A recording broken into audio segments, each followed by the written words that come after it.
Time na money, yeah. Time na money. Do better thing. Money no dey come from heaven. Do better thing, money go come. Na true word I dey tell you so. Oh yeah, oh. This market where you dey see so, na New Benin market for Oredo local government area, Edo South, Edo State, Nigeria. This market don dey here for more than 50 years, just like as Oba market and Ekiosa market. This na the popular New Benin market. Now, citizens of the Federal Republic of Nigeria, wey dey watch us online for ITV, for Facebook, for YouTube, you go see I say from time to time fire dey enter different markets. Like 20 years ago, fire don enter this market. 15 years, 10 years ago, fire enter this market. Na so the same fire enter Oba market, na so e still enter Ekiosa market. But you go see am say government don dey change Oba market to modern market. Government don still dey change Ekiosa market to modern market, despite say the contractor no dey on site for Ekiosa market. Now government don talk say this New Benin market time don reach wey dem go turn am to modern market, wey be say go be austere, police station, road go dey inside, car park go dey inside, everything go dey inside. But the traders dey talk now say if government come talk say dem wan come destroy this New Benin market, where they go go? However, if you look around the environment of this market, you go see am say na stores na dey left, right, up and down, the surrounding. Oh, so the market women dey talk now say if they come comot for this market, where they wan go, because space not dey outside. After God na government. Money no dey come from heaven.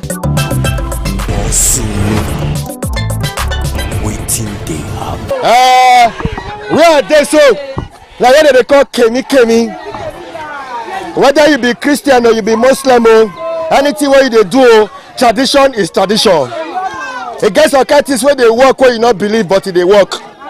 But the information wey I bring come be say government say, listen, yes, wait. No problem at all, sir. Wetin we want that say, if before they say they won't break our market, make they go finish all those markets and they go find where they won't place us put. We want to turn this New Benin market to a modern market. You know, see market. You know, see market. You know, see market. Now we take the eat. Now we take the try our children. Now old school be this. I give you a Becky. I give you a caravan. Where we go there? We go manage the caravan. We not done. You go there. Where we need to? We go see me. Why would my put got? Why would my way here? The market in old school. The market in old school. The government take care of you here. Market one charger. I want to go find the Iyaki. Something they happen. Government said this your store not too old. They want big new one. What did they happen? Now they don't this New Benin market. Look it up. Now this market no. Tomorrow they build one. They build another one for us. Now we build that by ourselves. Market government say this market is not too old. They want change that to modern market so that hospital go day, hospital go day, police station go day. No. See our market. No. Market. No. We not agree. Okay, mommy, what will be the problem? Now where you go stay? Now where you go pack your things go? I don't go anywhere. Yes, I know they go anywhere. Now New Benin market. You don't tell when I get this New Benin market. You don't tell. During the time of Lucky, now this market is gone. Where your shit? This shit now old school that they call her. Where work your mind there? Aluminium.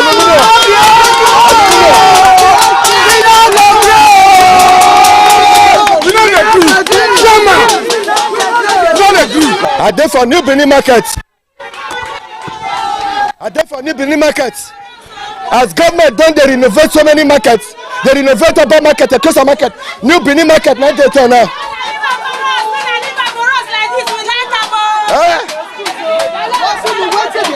government will build this Nibini market to modern market. Those who know, yes. They say they want build that. Yes. You know the more na not build that. Just and one na scatter, more na go build that. More na go about market. This place we like as it be. We go repair about ourselves if you not see be. No, we like as it be. We don't want to repair about ourselves. We like it be. We like that. We like that. We like that. Market where police station go day. No. Market where go day. Market where get go day. This guy whatever they use. Aluminium. We don't want that. We don't want it. We don't want that. One they come, but not one waka. Now to done at the cabinet to what? We not para our load go. You know, say they do Obama market and a Kiosa market now. They do Obama market and a Kiosa market. We did the one come, we part the low come out. Our law men move go fair we want put on. I know I swear. Yes, swear. Thank you, sir. But government say they want to build so that this your place will be a good come. We did that they come. Everyone know. We want put our load. Like not say I'm no, we want go pack and put. You're going to do business for outside the market now. Do business for other markets, huh? That will not be issue. No way they solid. We want pack and go. We don't have they come. No one want to pack and come out. Whether na my house or government house you want pack and go. Abi. Stand your house.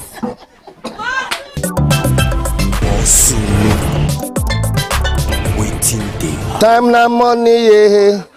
Time na money.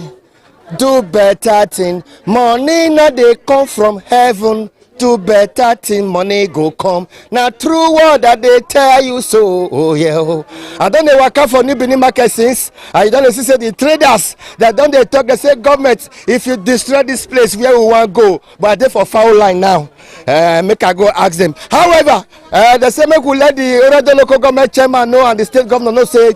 However, I say that they need well for this market. Say dirty, not be their portion. But this place now foul line are there so. Different kind of chicken. Agree to now. Money no they come from heaven. Do better thing, money go come. Now true word that they tell you so. Oh yeah. Penny market women how na dey? Wetin dey pain una for una mind? Wetin una want make government know? Wetin want make government know say they want to destroy foul line. We no want because we never hear am. We never hear now before say that they start to destroy falling one line for market. 2 lines that go leave the front. We don't want that one. We don't tell them say this market no born as market born reach for Edo State. This market no born. Wait till we don't want make they leave us. If they say they want help us, nobody they forbid help. We ready make they help us. We go tell them what we want. Make they take help us. Make they don't say me they drive us. But we go walk away. But we don't want. We don't want to come on, we want to stay here. A big government don't investigate so kind yama things where they affect all the chicken the day, Right from beginning. This foul line there for more than 50 years. Not it happen. This foul line? Yes. For more than 50 years? Yes, so. See, make the hands. Make the look all shade. Shade no dirty. We know say, true say, foul the shit. It test that day. Motor they come, they carry am. Motor they come, they carry the dirty, they go. Other people they come, they carry our dirty. We they pay. So we don't need all those ones. They want stress us. Now we they beg them.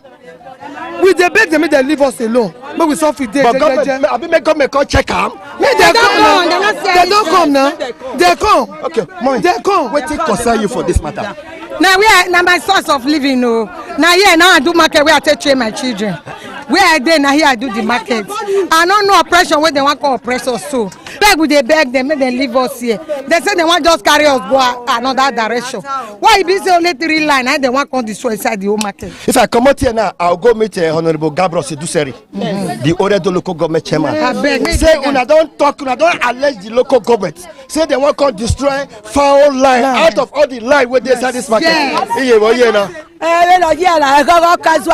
I make a rekida. Everybody be a money, it's so bien for Akina Nakokeya. He have me. If you want to be a coco, or look at Babu, I look at Babiawa. I doesn't allow what Yasuya. If you want, Mamma, no, Yakia. ọ̀rọ̀ kan náà yà bìí ẹ̀níyà lọ́gbẹ́ náà dógún ọ̀kọ̀ kan náà kẹ́mi yà kí mẹ́ẹ̀kọ́ bí bẹ́ẹ̀ yà rẹ̀ wé bò. Mommy, wetin concern you for this matter? This matter concern me well. Now day when I born my children, now I trade them. So they all come now, they say they want to destroy the market. Where we can't go, we not get anywhere. Many of us they here, many of them day where they not get husband. Now this market they live. And about 2, they want start to the break back, not be from center. They'll go start from first line. Now me say they want break back. Not me say they all come say they want start for 2 line. Concern you for this matter? Wetin concern me my brother I be widow. My pikin dey 2 years and 6 years when my husband die. Na that fowl market na I take train there. Now we still there now. The one wey me say I wan just beg the governor for. Chairman. Wetin concern me chairman me with am no get anything. Na governor me with am dey talk now. Say abeg. Look camera dey watch you. I be widow, I no dey see. Na person dey carry me come market here. I no get where I go. If I dey go now, I may not see you now. You just dey with me. Before God and man, I no see you. I no even see anything. Me, I no fit dey use God. They lie. So make come and leave foul line alone. I just dey peel. I just dey peel, abeg. With my knee, if I lean down for am, I don't know whether I senior am, whether I senior me. Don't hear. Yeah, abeg. Don't wetin na that here? Wetin na that here? Don't destroy our source of income. Fowl business, I don dey more than 35 years. I never see something like this before. So when the Oredo come, you no even let us talk. He say make 2 people come, he carry police, carry soldier follow body. Na so all of us dey fear that day.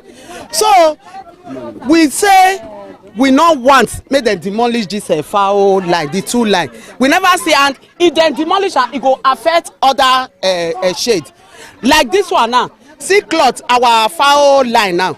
They attach and join the fowl people wey dey sell cloth.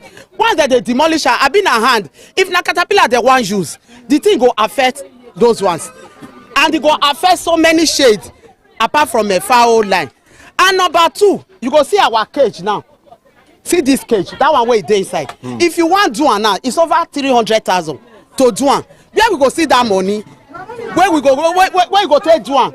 Because this one now we fit carry am, but that one you no fit carry am because we build am join the wall.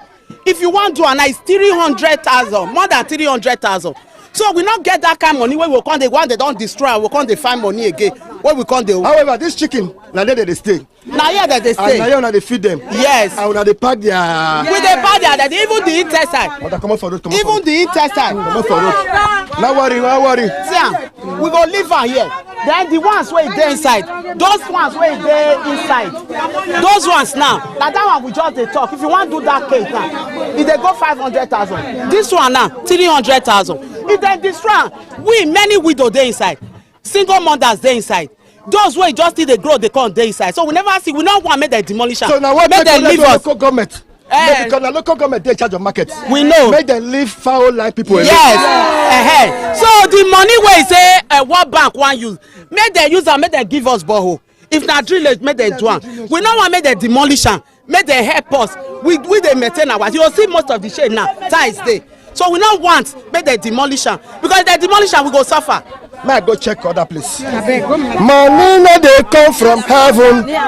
Do better thing, money go come. Na true word that they tell you so. Oh yeah. Where my eye? Ekiosa, they never build up.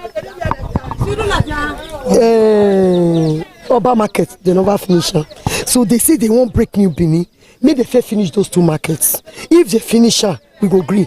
Like somebody like me, I don't feel say my husband don't die. I get husband. People think we be sick with today. And many of us dey, like somebody like me, I mean they carry us, I mean they carry my children. As I just be so, now me they carry my children, I mean they carry my home. So no, government, no, they not they feed me, government not they feed me. At least as it be like this, they go very easy woman. Woman be like us. As a mother, you get mama, maybe you go get mama now. Your mama go dey market now. One good day they come break the market. Maybe get wetin they take support you. All those children they feel. Shey you understand? May I tell you now, government don't look this market now. They say God forbid, but to say market fire enter this market, say this market go burn to ashes. No. That's why government want build that curtain where they about market and the kind where they build for our market no fit burn again. God, our ancestors don't cover that one. Our market no go burn in Jesus' name. That one no go happen again. Maybe waiting if they plan, God no go green. And our ancestors when he did this market as Ijeneki, you know go let am get heads. So now waiting me get to talk. I bet for people where they watch us, what be Kevin. This one now, petit is spiritual things. All these days, now this one is they protect. More than the thing they protest. So maybe the pikin they when they say they do now conversion, they go buy something here. We know they say what they do bad to you. Now what they repair pikin. What the person if they make money? Yeah, no, we know they do all those ones. Maybe pikin go abroad now, my pikin go better for that side. You still do all those things now with the now with the same. Be all this kemi, yes. All this you go chalk or women you blow out to ancestors. What you talk us now? What do you do? This chalk. You go grana, you go put salt. Yes, once you grana, you put salt, you give our ancestors, say, God, see, I don't get money to do any sacrifice now. See, I go do this thing for me. You go do it for you. What you concern this one concern you? This one, now, Odegbe. If maybe you see, say this is not too hard, maybe the person in the hospital, don't say, I don't want Odegbe. You are our son. That's why you give nice people, because people don't put hand for the thing. Okay. But what of all this call now? See all this one? All these ones now, waiting until they do so kind things. So kind things? Yes. You say if I miss Uruwe, assault. Yes. I do one like this. Yes. All my enemies. All of them don't fall. Enemies want try to bring us down. They cannot bring us down. Down. I don't they go.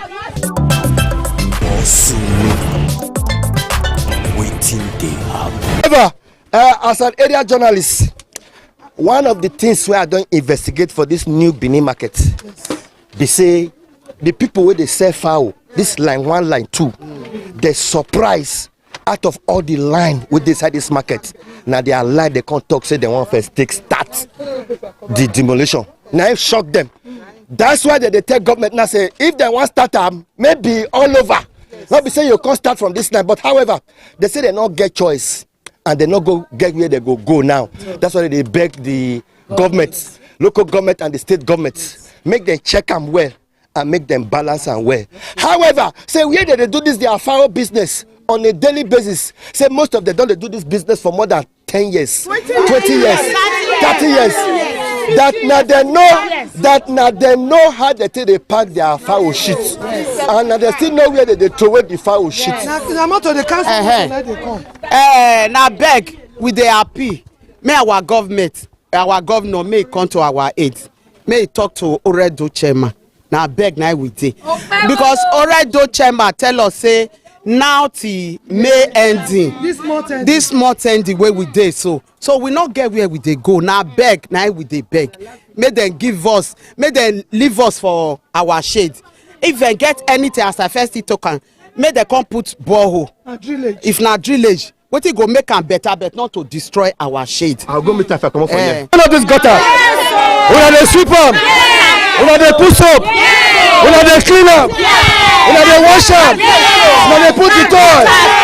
But gutter you there so. So you know the smell. You know the smell. You know the smell. We don't go na baba.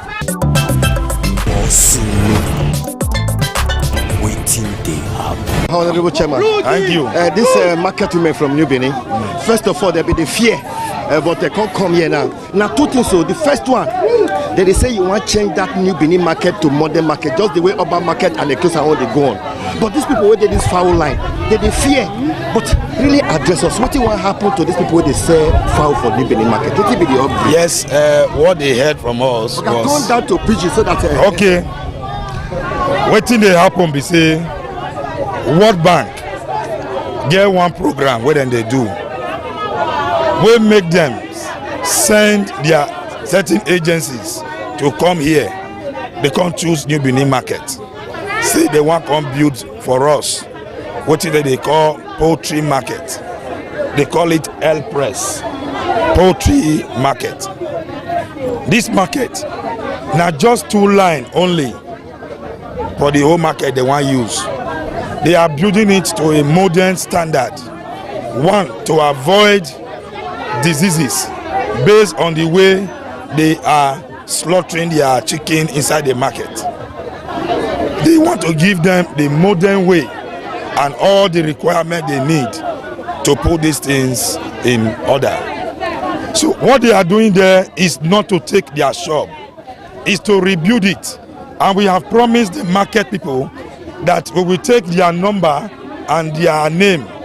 So that when they finish, we will return the shop back to the original trustee. Okay, but they fear say if they start the project, maybe it's gonna go take another 10 years or 5 years to finish the project. What they promise is 90 days.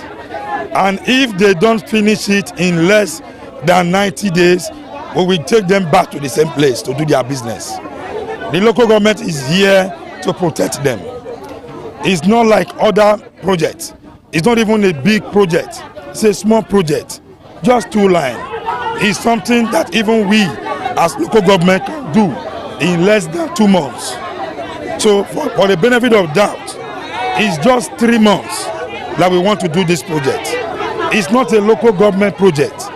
It's not even state. It is World Bank. And they have given it to other local governments. For us, we are only beneficiaries. And I'm appealing to all of them to be patient. That when they are ready by the ending of this month, we will not take more than 2 or 3 months. That project will be completed. And it's going to be for their benefit. For that we get more customers.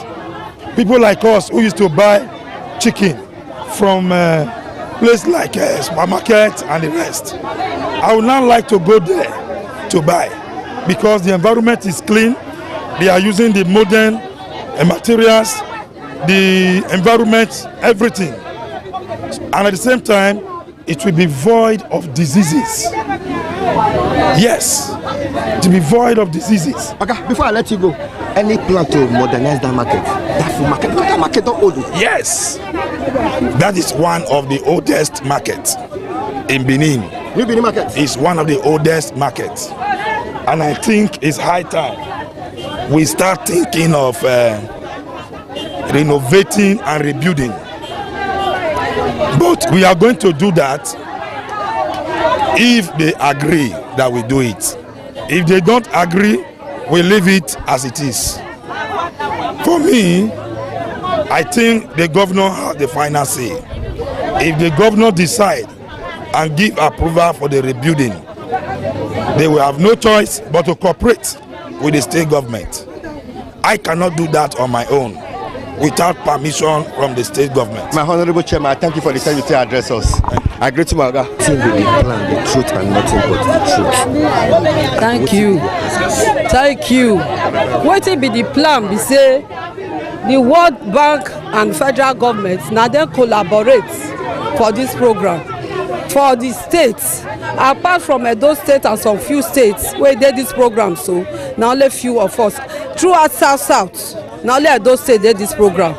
So what they do be say now on livestock that the better farmers wey dey into livestock not be only poultry, fishery dey, cow dey, goat dey, other things dey wey they work on now. So the program name na air press na from federal government.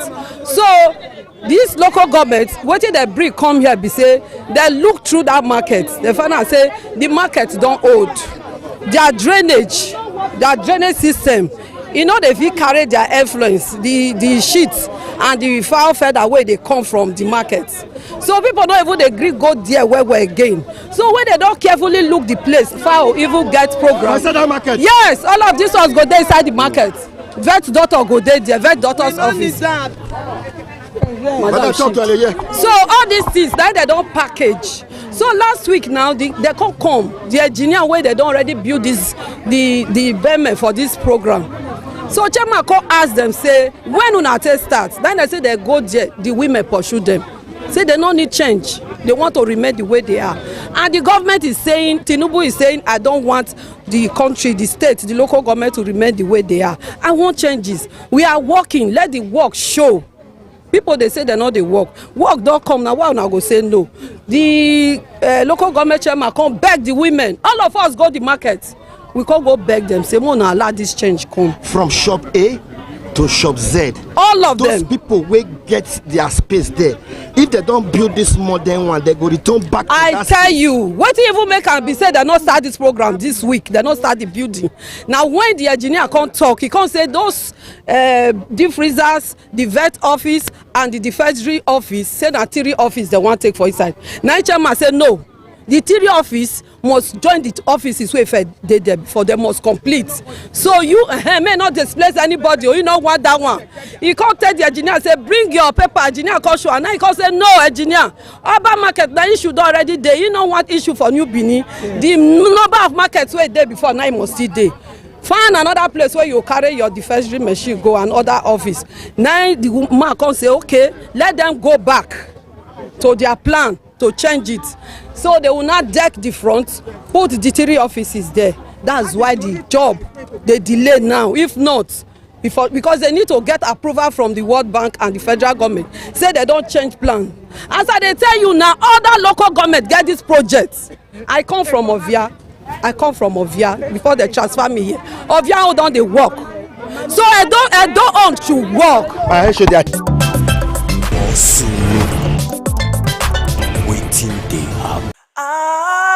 ITV, certainly the best.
ITV, certainly the best. ITV, certainly the best.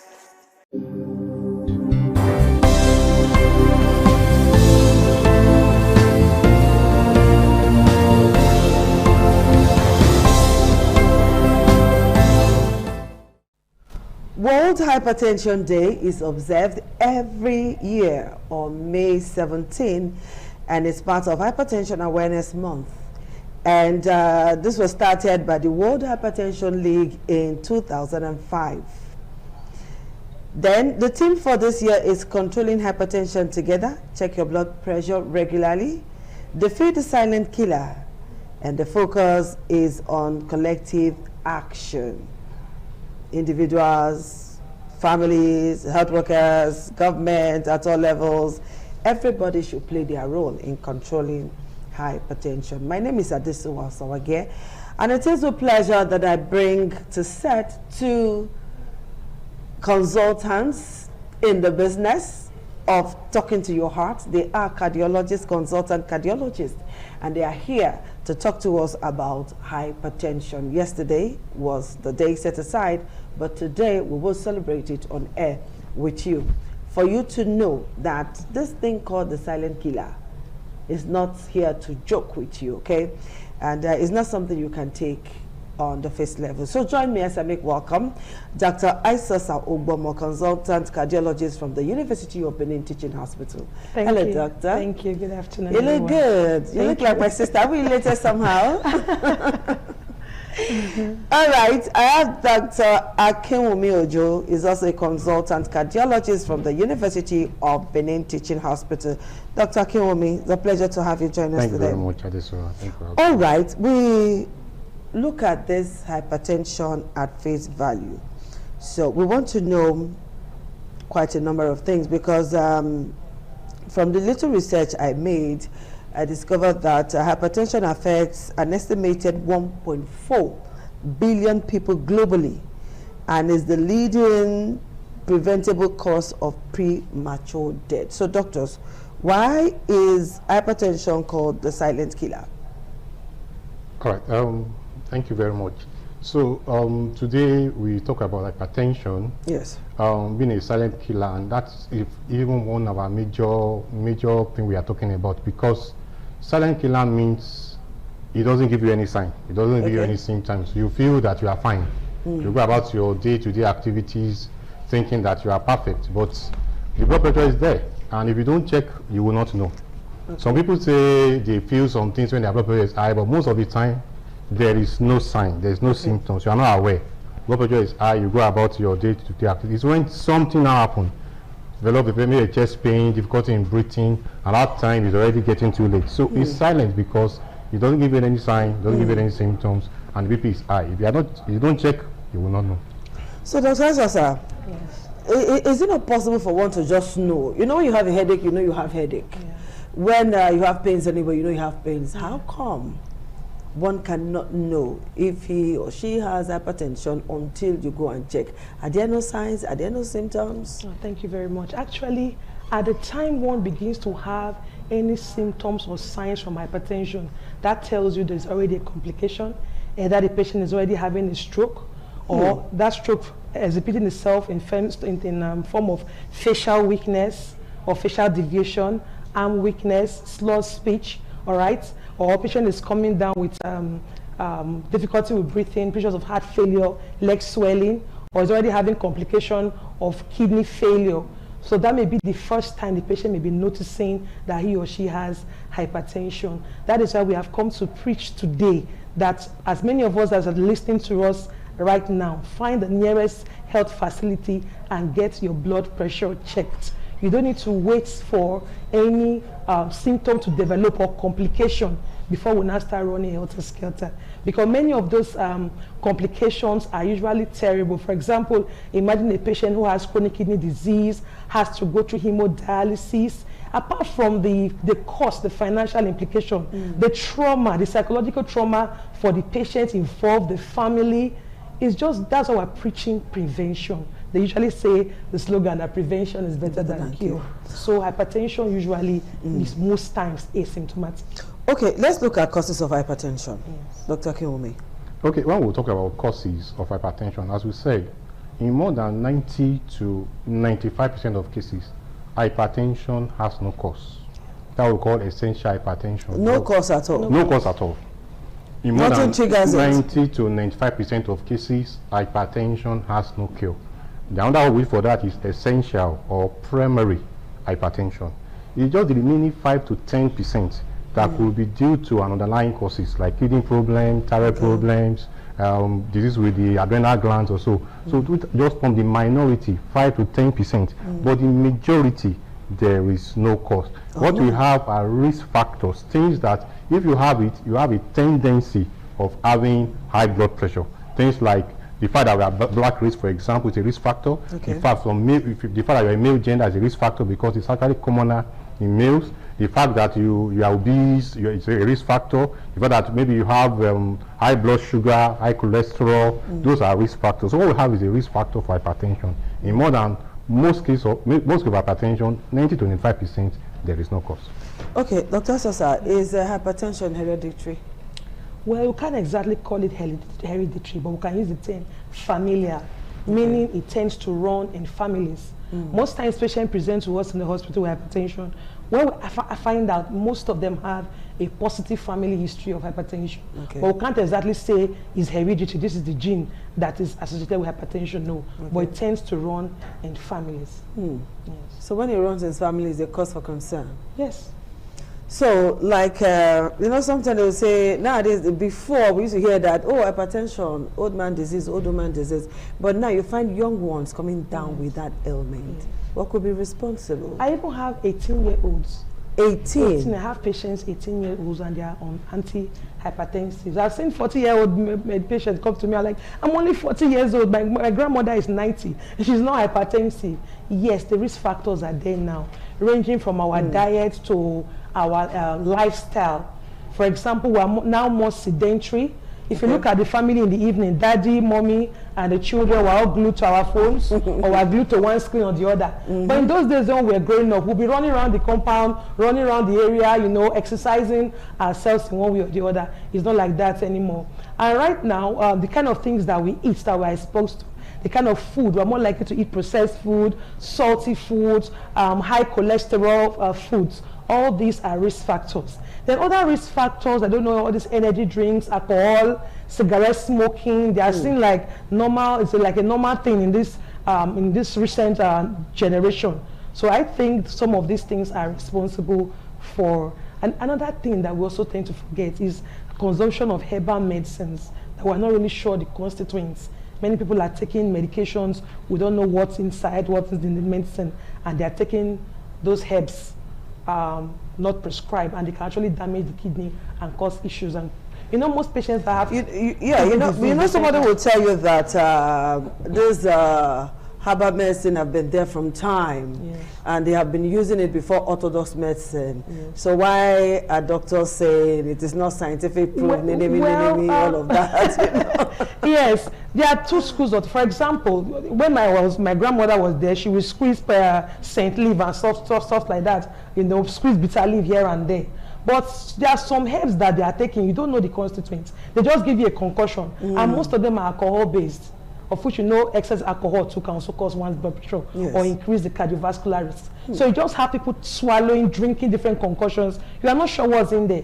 For example, if I prescribe acetaminophen or paracetamol, I can tell you the dose is 1 gram 3 times a day for 3 days. I can tell you the side effects. I can tell you all those things. But for those herbs, most times, you can't really tell. They tell you, we listen to them on radio, and then they say, this one, you take it 3 times daily. No. You measure it like this. They give you particular measuring cup. Yeah, you know, there's what they call evidence-based medicine. That's what we're practicing. Okay, let's leave that now. Dr. Akiwumi, how does hypertension relate to cardiac arrest? What is the relationship between hypertension and cardiac arrest? And Dr. Sosa, you mentioned something about stroke, so you also tell us how hypertension relates to stroke. At what point does it lead to stroke? So Dr. Akiwumi, yours first. All right, thank you very much. So when we talk about cardiac arrest, we say sudden cessation in cardiac function. Now, before hypertension will lead to cardiac arrest, there will be a pathway. It's not just a straightforward something. Okay. Somebody must have been hypertensive for a long time, develop complications of this hypertension, possibly heart failure, or possibly what we call heart attack commonly, which is ischemic heart disease. That is the vessels that supplies the heart are blocked as a result of uncontrolled hypertension. So that is the pathway through which hypertension can cause cardiac arrest. It's not a straightforward. So we have to pause the complication first. Okay. It's those complications that can now, which is not well managed, that can now cause cardiac arrest. So that's the pathway. Okay, Dr. Asosa, before you answer, we'll take a very short break. Very short break. When we come back, you give us your answer and we'll continue.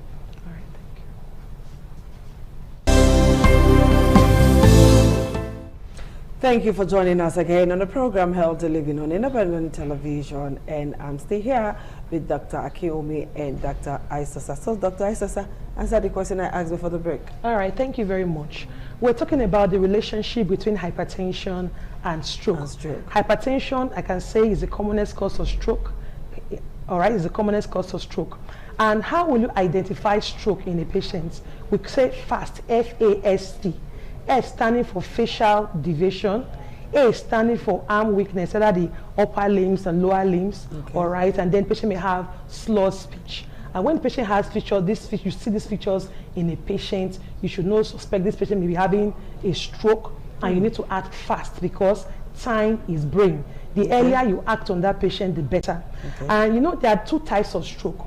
There's a type of stroke where the blood pressure is so high and the patient bleeds into the brain. That's called a hemorrhagic stroke. But there's another type of stroke where it's like there's an occlusion of the blood supply to a particular region or section of the brain. That is called an ischemic stroke. So when that happens and you get to the hospital, they will run brain scans quickly to know which type of stroke the patient is having, and then they know what to do. So that stroke is one of the most dreaded complications of hypertension, because you can imagine a patient who has a stroke, who has had weakness of his upper and lower limb, having to use a wheelchair, having to depend on relatives to move around.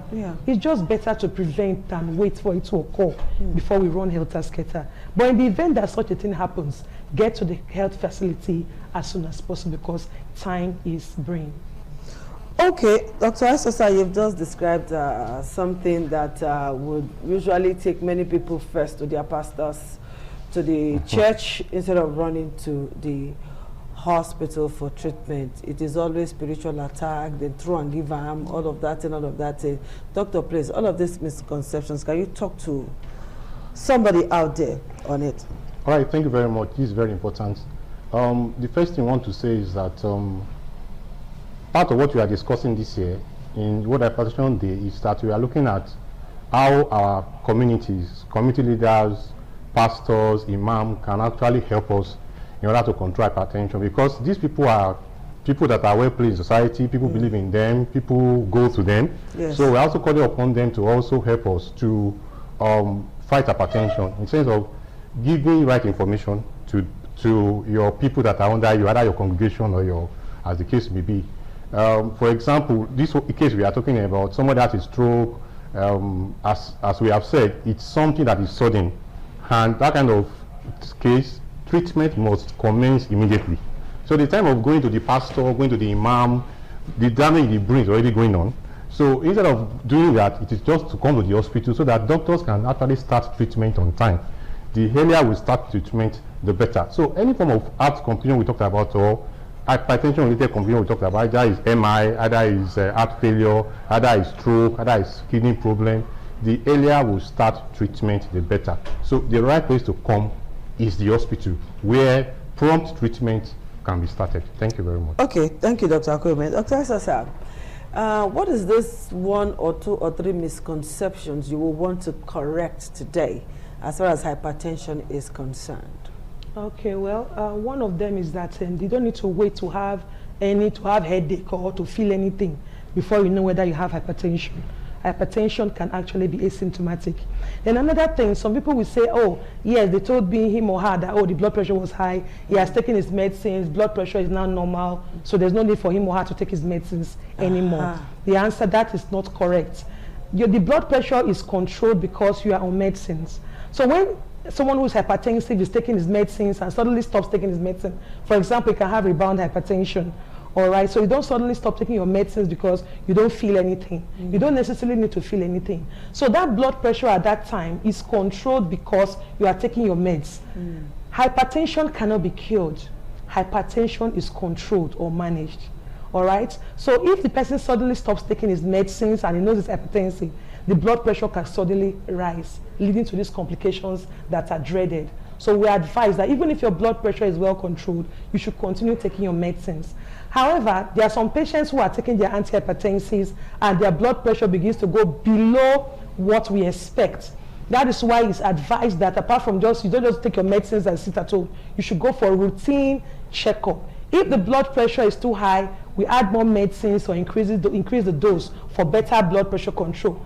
If we also notice that the blood pressure is below what we want it to be, we can taper off the medicines gradually. So don't just take your medicines and like I'm taking my drugs and I don't know. You must also go for follow-up so that we know when to increase the dose of your medicines, we know when to reduce, and we also know when to maintain.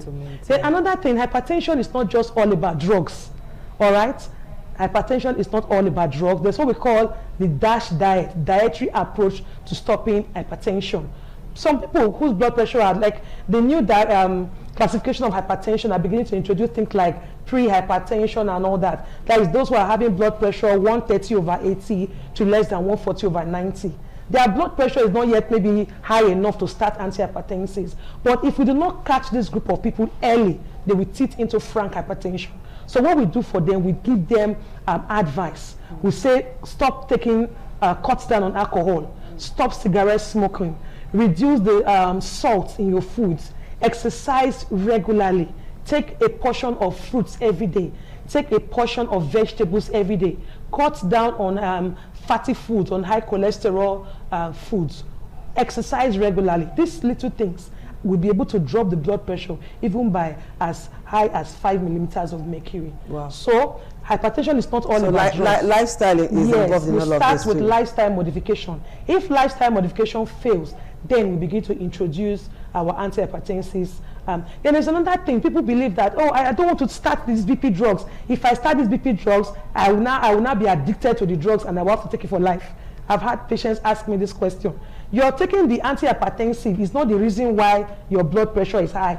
The blood pressure was high and then we had to introduce antihypertensive. So it's not the antihypertensive that is the culprit. Okay. The antihypertensive is there to maintain your blood pressure. And some see it as a death sentence. Oh, I'm going to have to take medicines for life. Yes. You're taking your medicines, you're okay, you're able to go to work, you're able to live your daily life, and you're able to prevent dreaded complications like heart failure, heart attack, chronic kidney disease, stroke.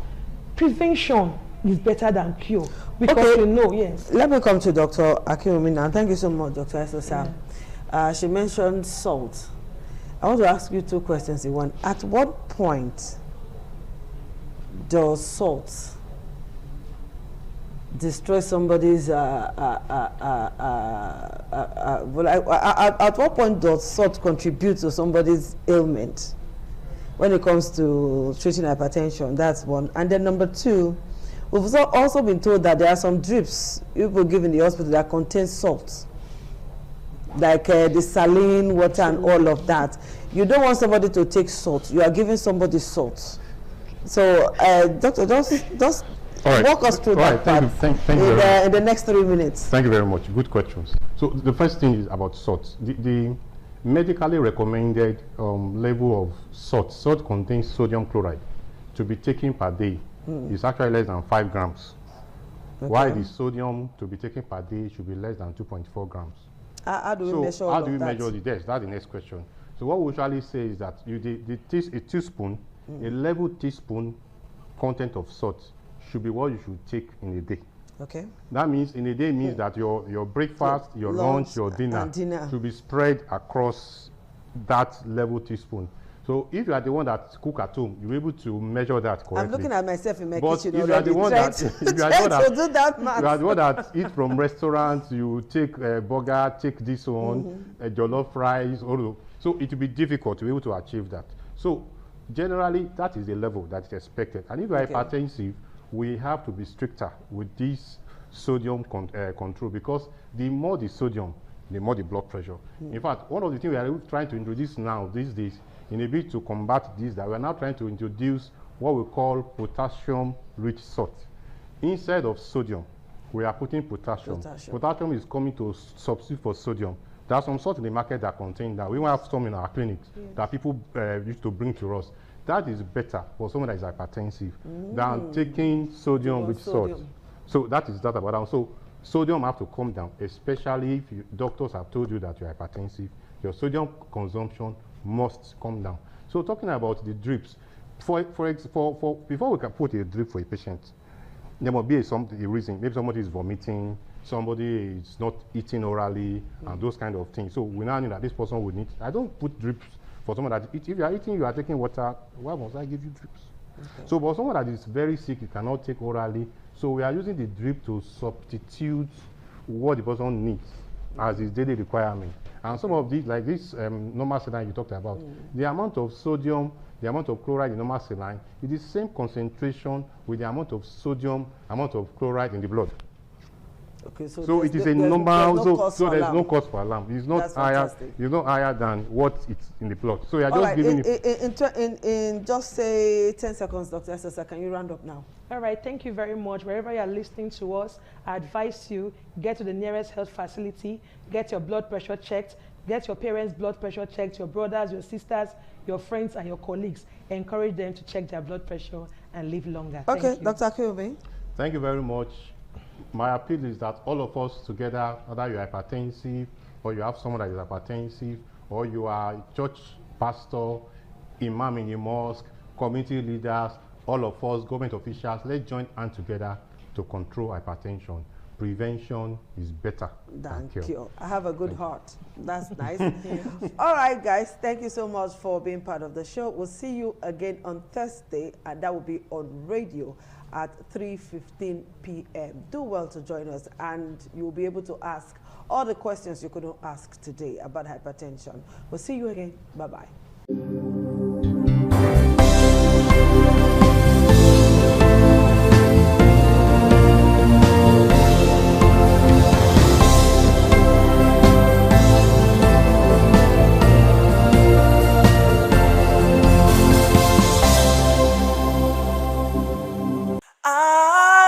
ITV, certainly the best.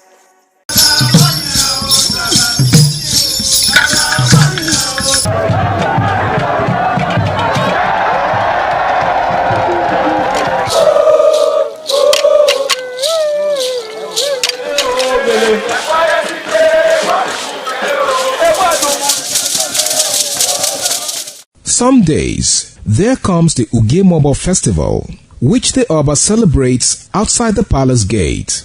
A pavilion is built of red cloth where rites are performed to drive away all evil spirits still unsatisfied by the year's sacrifices.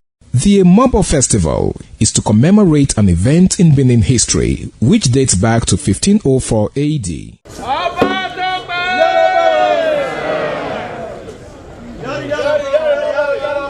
Yari yari, ọba àtọ́pẹ́. Yari yari, ọba àtọ́pẹ́. Yari yari,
The Oba of Benin added a colorful mood to the year's celebration as he walks round the city center amidst cheers.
ITV, certainly the best.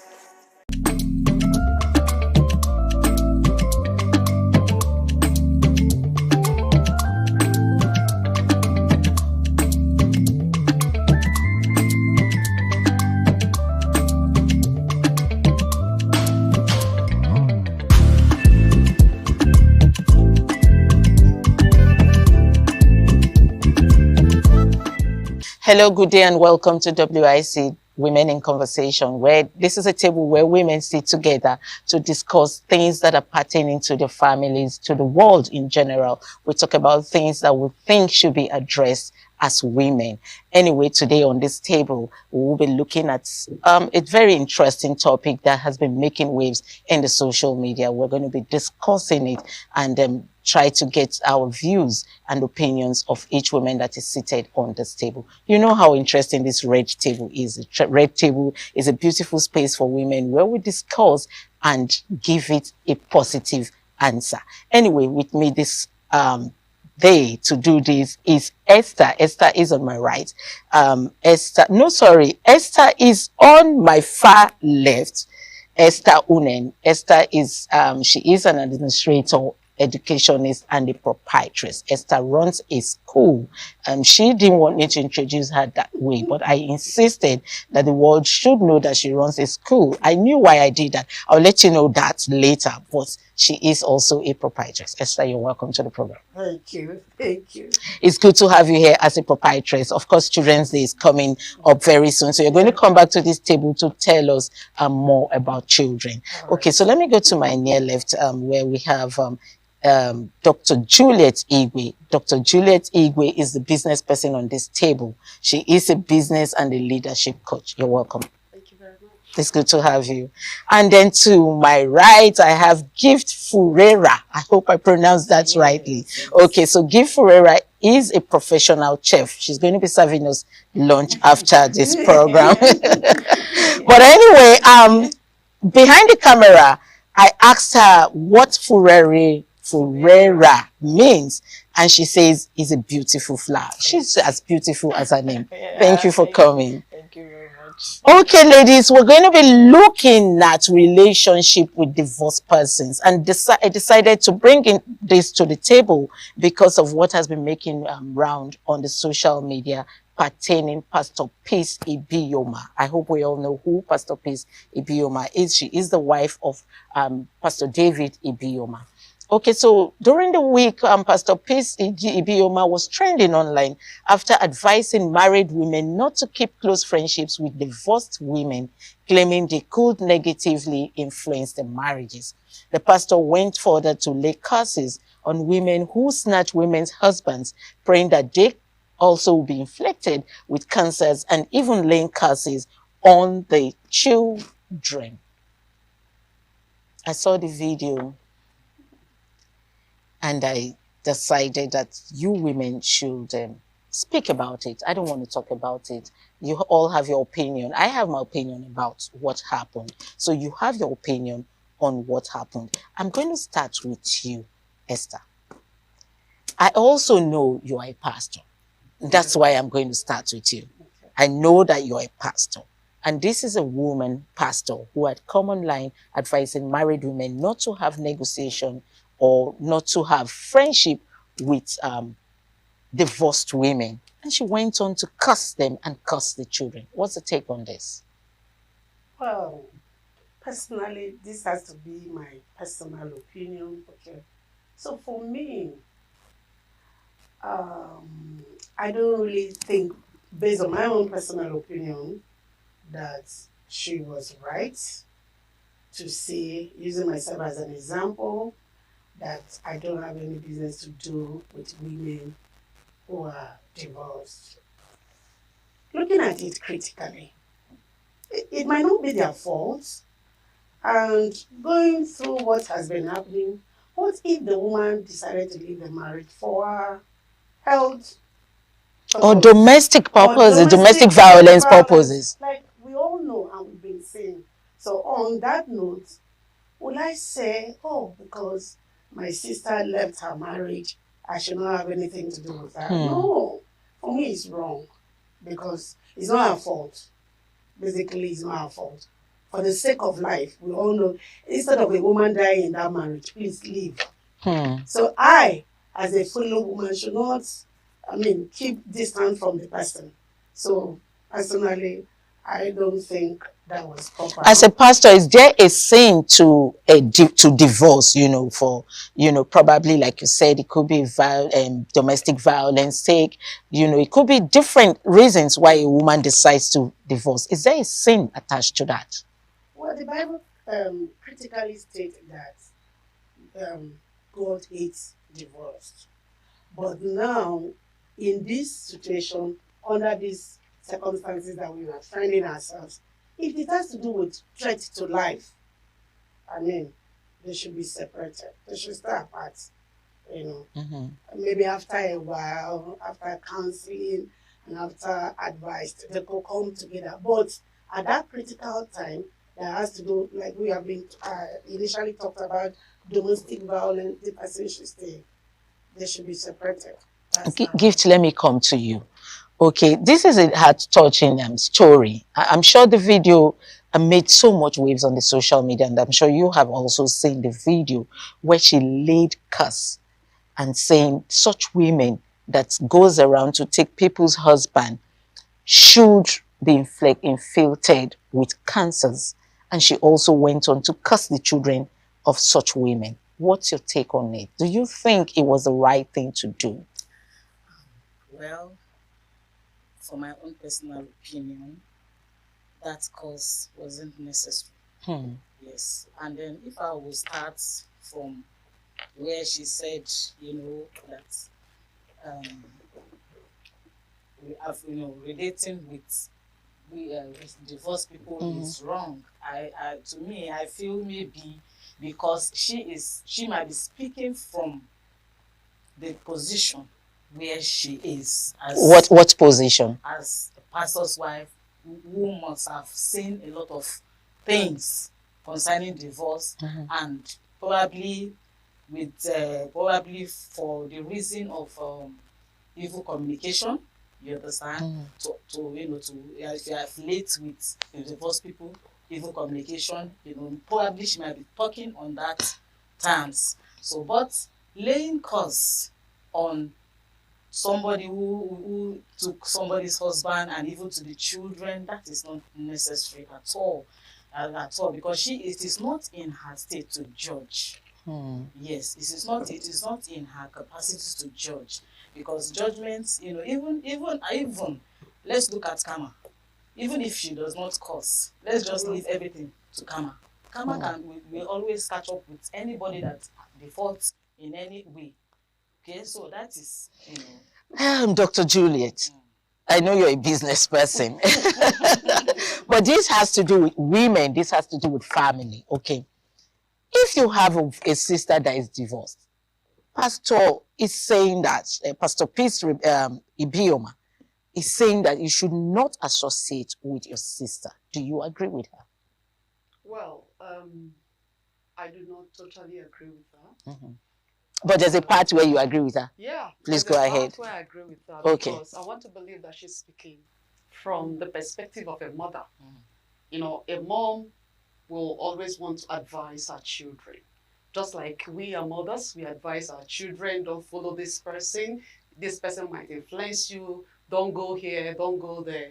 So that is the perspective I want to agree with her to a certain percentage. But the fact that even if it's my sister, I shouldn't relate with her, except if that my sister has always been a negative influence on me, right? But if I know that my sister need help, relating with her in that time of stress, that time of divorce, would actually be what she needed to really rethink her decision for divorcing that man. And maybe through coaching, I'm a leadership coach. I thought it was just for business. Okay, you do leadership coach too, right? Course. Good. So through coaching and support and therapy, she might find a common ground with her husband. And that would even help to resuscitate the marriage. Okay. Behind camera, I was discussing with a man, not even a woman. And he said to me, she probably is trying to say out what she's experiencing, but might not be able to, say it as a pastor and as a pastor's wife, not to tarnish their images. But that she might be experiencing, I'm not saying that's true. That's what the man over behind the camera said to me, that she might be probably experiencing ladies in the church trying to her husband. Okay, so she could be speaking from that angle. Do you agree with such scenario? Well, the thing is that she might be talking in with what she is going through. I'm going to stop you a little bit, Gift. Let's quickly go on a very short break. We'll be right back. When we come back, we'll continue this discussion. Please sit.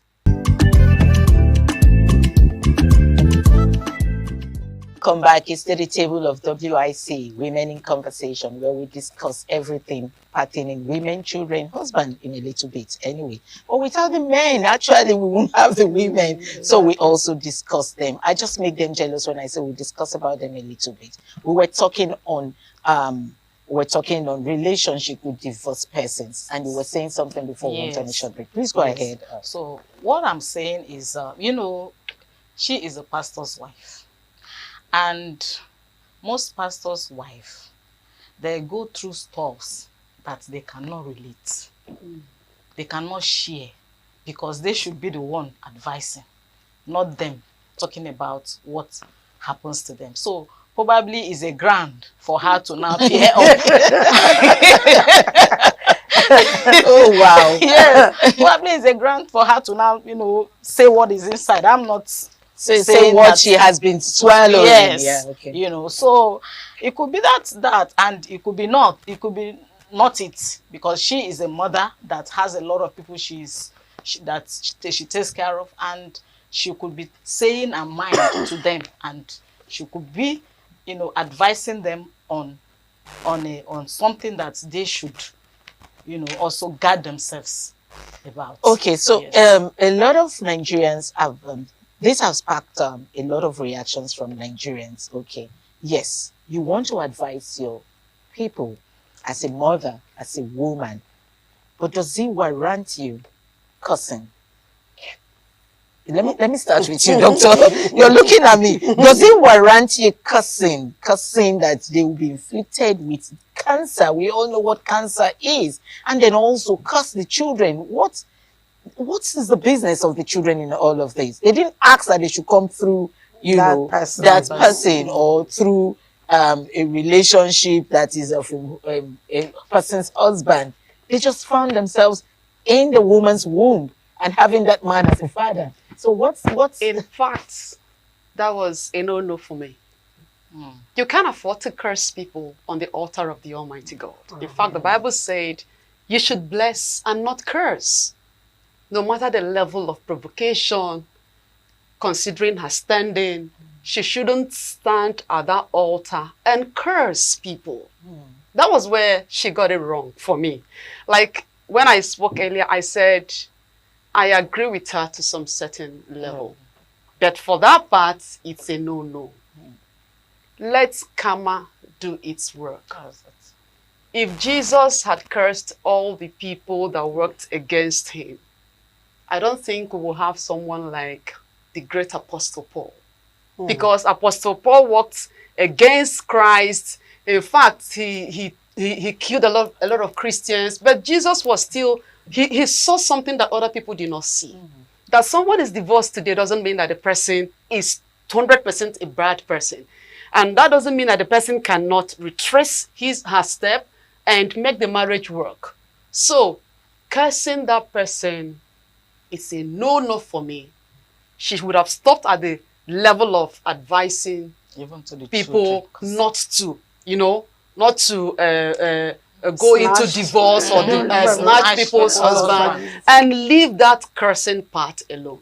So that is a no-no for me. Do you think the curse came from a place of a personal interest? Like the man that spoke behind the camera saying she probably is going through a whole lot in her marriage and decided to use that curse to, you know, send a warning to people that she knows and the people that knows her, we don't know.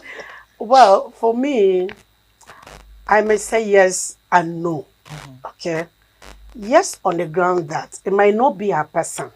It might not be, it could be maybe close relations, or as a pastor's wife she is, people from the church that she has close encounter with, and in the course of advising, in the course of ministering, she has heard a lot. So I from that angle, maybe she felt that's the right channel to address people. Don't go about snatching your fellow women's husband. So I see that maybe based on what she must have heard or having close people around her. So that's why I feel it could be she's coming from that angle. So cursing is okay? No, I'm not saying it's okay. You asked, Is it based on what the person outside behind the camera said? So I'm saying it could be from a personal experience that she came to do that, but it's a no-no for me. Okay. She shouldn't have done that. Curse is from God, if at all he wants to. We are not in position to curse anybody. And as a pastor, we are in position to bless. You are to bless your friends, you are to bless your congregation, you are to bless, the people that comes in contact with you. It is not, let me use myself as an example, it's not in my position to curse anybody. Okay. Thank you. Let me come to you, Gift. Okay. Your name is Gift, so you give a lot of blessings. Let me put it that way. Was it right that she asked, or rather she cursed the children? Do you think God will listen to such prayers? We are not God. We are just assuming as humans, and with what we have studied in the Bible. Do you think such curses, like the Nigerians will say, is in all water? Do you think such curses can get anywhere in the presence of God? Well, especially for the children. I'm going to say that in two ways. The two ways I mean is that, because she is a woman of God and she stood upon the altar of God and made that curse even to the children. Like in the scripture, there's a word that says, and God will visit the iniquity of the parents to even to the 10th generation. He was going to visit their iniquity. And several times, so many people have heard in the scripture that God allowed the whole family to go down. Like Korah went down with his family, like the one that wanted to hang Esther and Haman went down with his whole family, So on that, she might be right. Okay, and then the second one, like I said, I'm talking about it in two ways. The second one is, or we have a new dispensation now, and that dispensation is dispensation of grace, that our Lord Jesus Christ has paid it all for us. So I believe that those things are shadows, that have passed. So on this note, the children shouldn't have been involved in that cause. Okay, so let's come down to, we're just looking at the Christianity aspect of all of this, and then the divorce and and then taking someone's husband. Let's move it to our brothers and sisters in the Islamic religion, where they are allowed to marry more than one wife. In that situation, will you say that someone had come to take someone's husband? Go ahead. For me, it's their culture, it's their religion.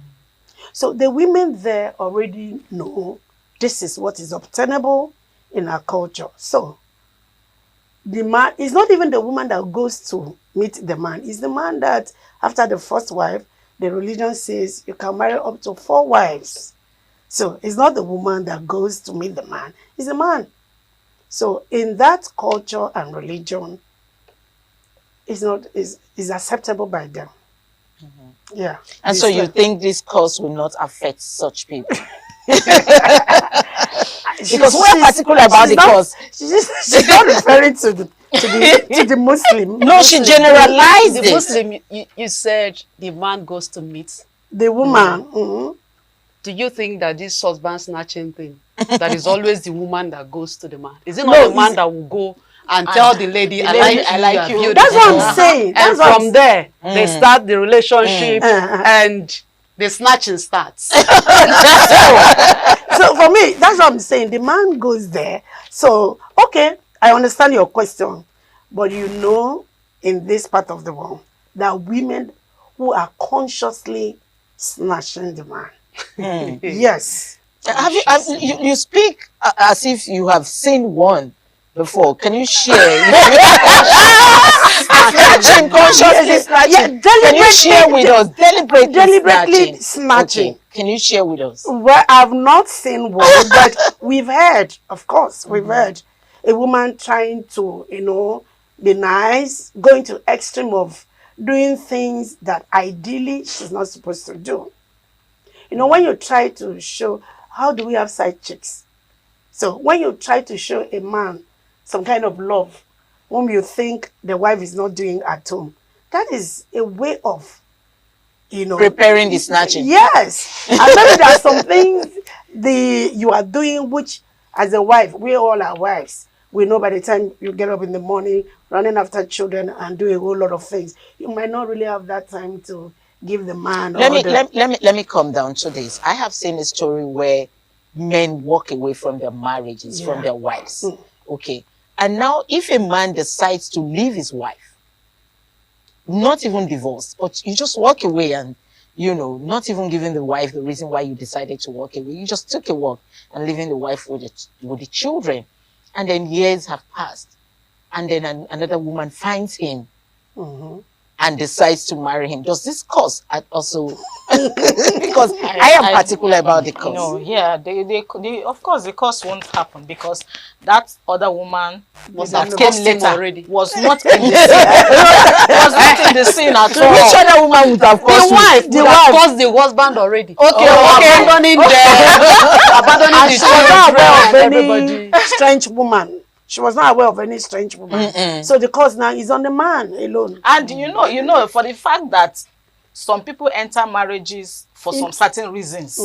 You understand? Because some of these marriages, some people enter transactionally. Okay. Maybe the woman has money and he came in, or the man has money, she came in, and now there's no money. You understand? So the man is off.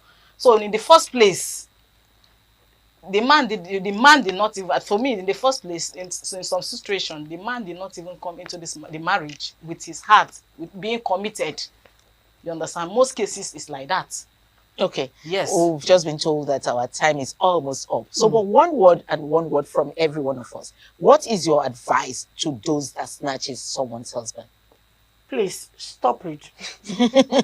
That is just one word. It's if you snatched someone's husband, just be assured that that same husband will be snatched from you. So stop it, whoever that is involved. Stop it. Don't snatch someone's husband. To you, what is your advice to the pastor? Pastor Peace Ibiuma. What is your advice to her? Continue to curse, or, take back the curse and pray for your congregation? Of course, she has to pray for her congregation. But I want to advise women, married women, take care of your husband. Make him happy, make him comfortable. If you notice that there is snatching going somewhere, let him know that that thing he saw there is still here. Right. So that thing that he saw there is still here. What will you say those things are for women? Advice to women out there. Well, I would say that, they should respect their husbands. Yes, and make them want to yearn coming back home, wherever they are. And to those who are snatching husbands, I would say that women, we are the demons of ourselves. We are the witches to ourselves. Please, let's love ourselves. Let's love ourselves. Okay. Yes. Coming from Gift, she's giving us Gift advice. Let's love ourselves. Yes. Stop snatching. But you also, Dr. Juliet also said that let's do those things that brings the men back home to know that those qualities are still in us. Give me one of those qualities that you advise a woman. Look good always. She already said respect your husband. Give me one word. Look good always. Looking good always. Respect him. Give him quality food. I know you're from Akwa Ibom. I know you're from Akwa Ibom State, and I was expecting that. So if you didn't say that, I know you're from Akwa Ibom. Give him good food. Anyway, thank you, ladies, for coming onto this program. Esther said, give your husband good food. Very important. I know why I say that. Very important. I know men that don't want to eat outside. They will tell you, no, until I get home before I eat. That's because their husbands give them good food. Their wives. And then their wives give them good food. And then coming from Juliet says, look good, just like she's looking good. I mean, there's no way her husband will see her and don't want to say, oh, come back home. And then from Juliet, and from Gift says, respect your husband. It is very important to respect your husband, because when you respect him, he will also respect you. Anyway, this advice I leave with you women out there. Stop snatching other people's husband. Until I see you again, I am Patricia Uremu-Gables. Thank you for joining us today.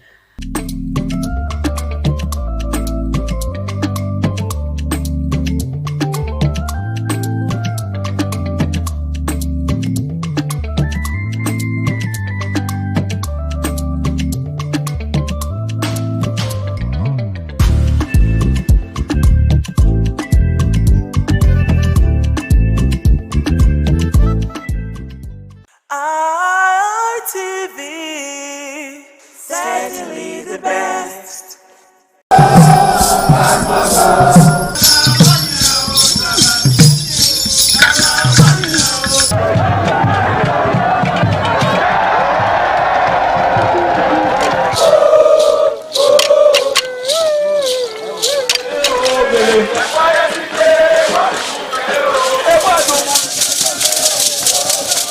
This is Aqua Game, a popular game in Africa played by our ancestors to entertain themselves after each day of farming.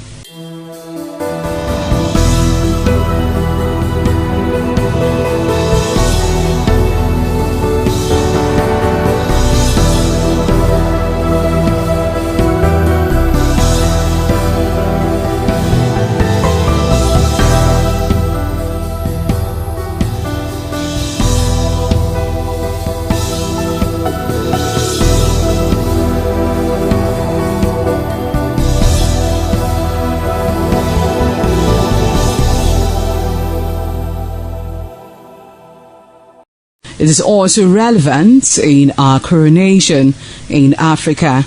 It is a sport and indeed very interesting, as every seed had a role in the game.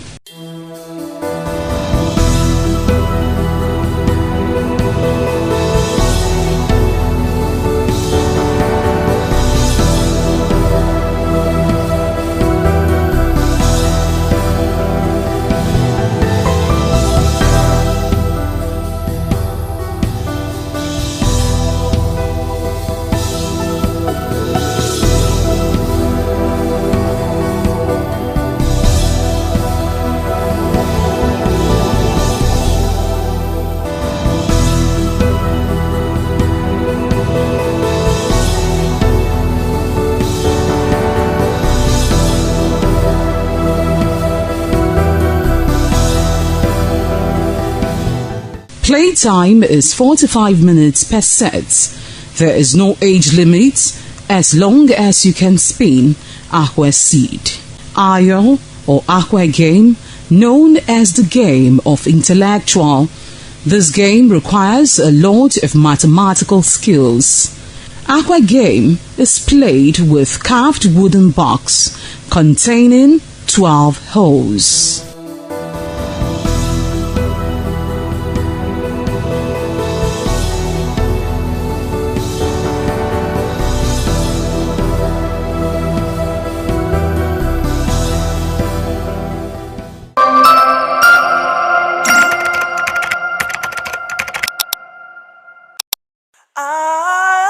RTV, certainly the best.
Good afternoon and welcome to your favorite current affairs program, 60 Minutes Nigeria. My name is Ehosa Agbolaho. It's a delight to have you on the program today, and I must appreciate those of you who will be spending your 60 minutes with us on the program today.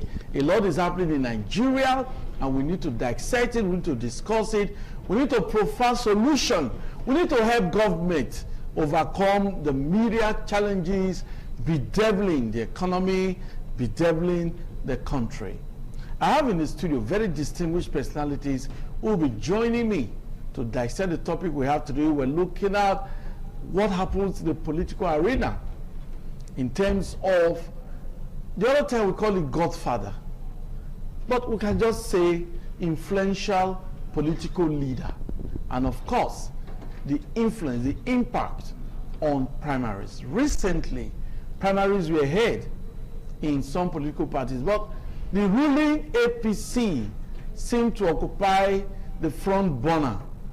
So many Nigerians were focused on the outcome of the APC primaries, especially in Edo State, also in neighboring Delta State. The senatorial election, the senatorial primaries seem to have gained some kind of traction. Everybody talking about it.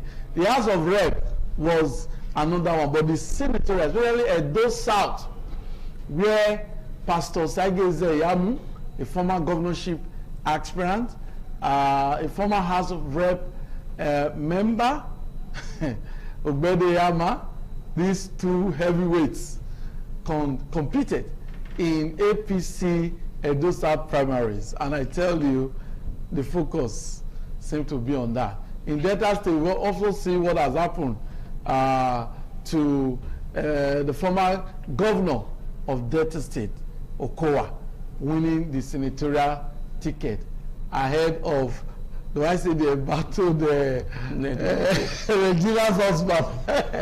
Okay, so we talk about that, talk about what's happening in Nigeria, but APC seems to occupy the top burner, like I said, but other parties, ADC is having the House of Assembly primaries today. Yesterday it was APC House of Assembly, and we saw the emergence of some very credible politicians. Okay, let me introduce my distinguished personalities who will be joining me dissect the topic. I have Bishop Olumese, is also a regular guest on 60 Minutes Nigeria. Nice to have you today. Thank you, and good afternoon, viewers. Okay. Enjoy your stay. Okay, we also have with us a very, very distinguished personality as well, Dr. Elvis Agbanaima. Is also an apostle. Nice to have you with us today. Thanks for having me. Viewers, God bless you. Okay, we also have with us a man that is making his maiden appearance on 60 Minutes Nigeria, Mr. Isaac. His Benin name is wonderful. He will pronounce it himself. What's it? Okay, that's a very, good Benin name, that needs interpretation. Maybe we interpret it in the course of this program. Well, I've given you the premise on which we will be discussing the topic today. It's very important when you get to hear of the influence of certain individuals on the outcome of primaries. Some persons call them godfathers. Some other persons say no, there's no like godfather, it's just that they are called leaders. And in every political parties, the leaders must have their say. We'll start from Bishop Olumese, who is a very renowned analyst. What is happening in the political scene? Some persons say it's not the lines, it's not the electorate or the party faithful that you see on the day of primaries that determine the outcome of primaries, that it has been determined before that day by leaders. Do you subscribe to this school of thought? Thank you again for having me. Okay. Democracy, internal party democracy, and the activities of political party leaders, popularly called godfather, in Nigeria view, is becoming a very terrible situation. looking at the present happening in our primaries, in our political scene, when you discover that democracy ought to have given people opportunity to aspire. Today, leaders and so-called godfathers had preferred candidates. It has jeopardized the whole essence of democracy. It has, downplayed the whole essence of internal party, transparency. The situation whereby some few persons sit at the room and decide this is whom we want, whether the majority likes it or not. It's a shame. We were talking about the senatorial election that took place in Edo South, where you see people were on the field while results were being called in a certain location and all of that. This has never happened before. These are people revolting against godfatherism. And we want to encourage people to continue, because this godfatherism is not helping us. You discover that positions that should have been thrown to the best candidates to aspire and emerge, Godfather brings somebody who is loyal to him, who will sing his music, who will dance his dance, and who will play his build. And at the end of the day, it have a negative effect in our economy. You see, most of the candidates, because election these days very expensive it's a huge investment. And you discover that when you are brought in, I remember those days that Shomole revealed something. That when he came in as from the court, his first budget, they said they have to take it to one godfather. He said, no, don't do this, don't do this, don't do that, don't do that. And he began to fight against it and all of that. So the fight against godfatherism or whatever is a mirage. It has hit deep into allowing fair play, into allowing the choice of the right candidate. When you look at the contest we have all over the nation, you will discover that godfatherism has taken over everywhere. It's where people are now we heard from the city senator that a letter was written that nobody should vote that there is a party preferred candidate. Are you for real? In a democracy, when you have allowed people to buy form, million, those parties should be taken to court.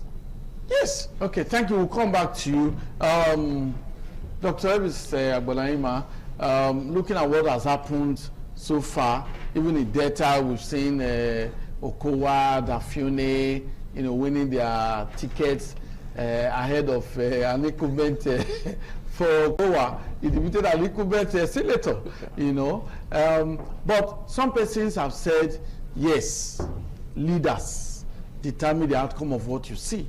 So what's your take? First and foremost, I just want to say we thank God for everything. Okay. And by the grace of God, I just want to say that I just got re-elected as the vice chairman again for another 3 years as the vice chairman at Tokyo Nigeria Dose chapter. Oh, on this platform, we say congratulations to Dr. Elvis Agbonahima, re-elected as vice chairman of the Actors Guild of Nigeria Edo State chapter. Congratulations. Thank you, sir. I understand. I might not be a politician, but I understand politics. Okay. Based on the question you asked, it's so very painful that APC has not learned from the misfortune of PDP. And the fall of APC is going to be worse than the fall of PDP. And what you are seeing, or what we have seen so far in this primary, I don't pity those who are crying wolf now. Why? What do you expect? Why? We all know what happened in this state in the previous election that happened, how some people emerged, all the dilemma that took place, all the games that was played. And now, why those games were being played, those who are crying now were celebrating. Then why are you crying now? I'm not surprised, and I don't pity them, because, it's unfortunate that a lot of us, when corruption, when some certain act that is against the people is being played, because it favors us, we celebrate. Now that it does not favor us again, when you join to enthrone when you support anarchy, when you support, you know, practice that is against democracy, because it favors you, you are celebrating. Yes, now it is your turn. Therefore, those who are crying wolf in APC now, because of the primary that took place, I tell you the truth, sir, I don't pity them. Now, back to the question. Like I said in my opening remark, I said that it shows that APC have not learned from the misfortune of PDP. Because with what has transpired in this election, this primary election they just did, yes, is already a sign of doom for APC. Because most of them, they are going to work against APC.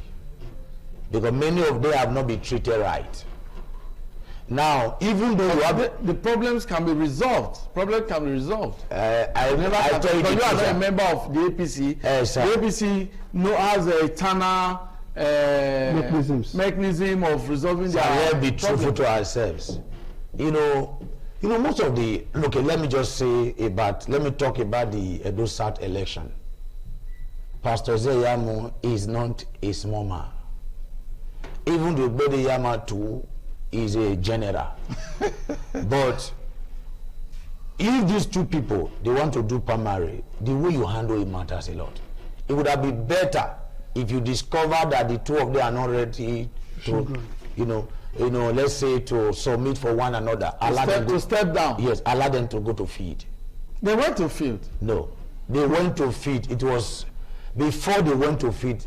The result was already written. We saw everything. Imagine that's a very serious allegation that we can be substantiated. It's my personal opinion. It's not ITV personal opinion. Okay. It's my personal opinion.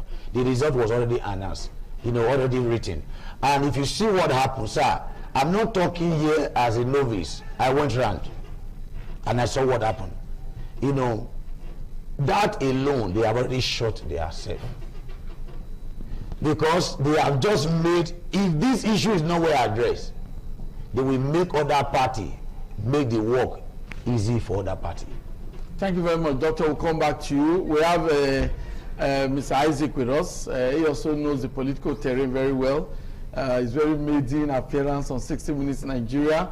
You're welcome to the program. Thank you very much. Yes. Do you really think, okay, maybe I should just allow you to talk just the way the others have made their comments on the issue of leaders' influence on the primaries. Let me just allow you to start that before we move into the internal democracy. Thank you very much, Mr. Ewosa. Yes. Well, I'm an APC man. Okay. If you must know. Yes. So I can say I partook actively in the primaries. Okay. So first of all, let me congratulate Edo people. Okay. As a people and as a nation, for standing for their rights, for defending their rights, for coming out to speak with one voice against the machinations of those so-called godfathers. We know that we are those, the beliefs, we don't tolerate godfather. You might be bringing somebody to us as a godfather, but the only chance on us to choose. Talking about the primary that just been conducted, there were two aspirants in the race. So like what my... I said those out. Yes. You must situate it. Yes. Like what my colleague here has already postulated. Yes. We already know the position of the state leaders of the party. Okay. Talking about the state chairman, the secretary, even the governor. So this time past, the state secretary made some I'm trying to be refined in my word. Made some on-card statements delegating a certain aspirant, telling them that a candidate is already known. When the election has not been conducted, primary has not been conducted, you already know the candidate. It means you've already written the result, as I just said. Even when they wrote the results, the people still came out in a mass, in large number, even to the chagrin of those persons, and voted. I saw your media crew everywhere. Yes. You know, from my ward where I voted and across different wards and local governments. You capture it. If maybe the matter goes to court, your media can be consulted to show those evidence. Pastor said, won the election. You can't allow that. I'm coming, sir. You are not the umpire to announce. I'm coming, sir. I am not announcing on this program. Hold on, sir. I am not announcing. Yes. Because the APC issue a statement. Hold on, sir. Issue a statement that we should wait for them to issue the official result of the primary. But do not forget, the Obedi Yamakam rushed and quickly announced the falsified results, the validity. They alleged. What do you mean alleged? The media was there. You were there. I saw the media, capturing it.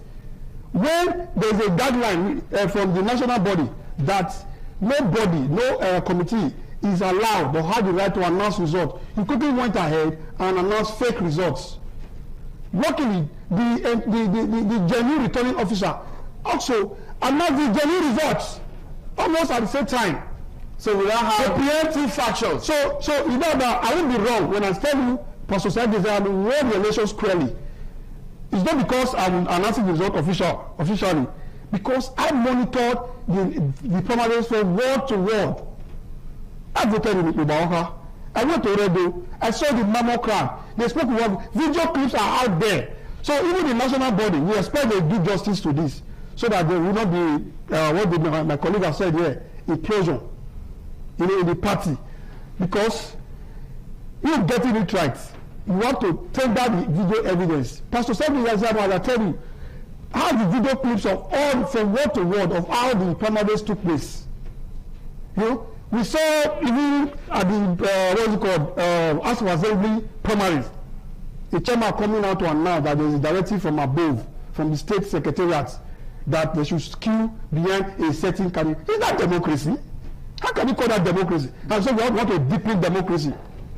And as he has said, if we don't get it right, what happened to PDP may eventually happen to God forbid. So, by and large, I'm here with great ecstasy in my mind, because I know that Edo people really spoke with one voice, and I believe that voice is heard. It's loud enough. So the national body should please do justice to this, so that the winner of the election will be officially announced. Okay. Thank you. Thank you. We'll come back to you, Isaac. Like I said, we don't represent any political party on this program. We don't represent any of the aspirants. This is a program where we allow people to just ventilate ideas that can help make Edo State, Nigeria, a better nation. We'll come back to Bishop Bright Olumesi. Now, in Nigeria generally, do you see political parties actually entrenching eternal democracy? Because democracy is what we practice in Nigeria. These political parties, these actors, do they actually entrench eternal democracy?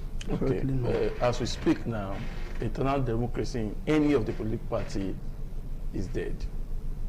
How do you mean? Yes, because in not just only APC, every other political party, what is consensus candidate in the place of democracy?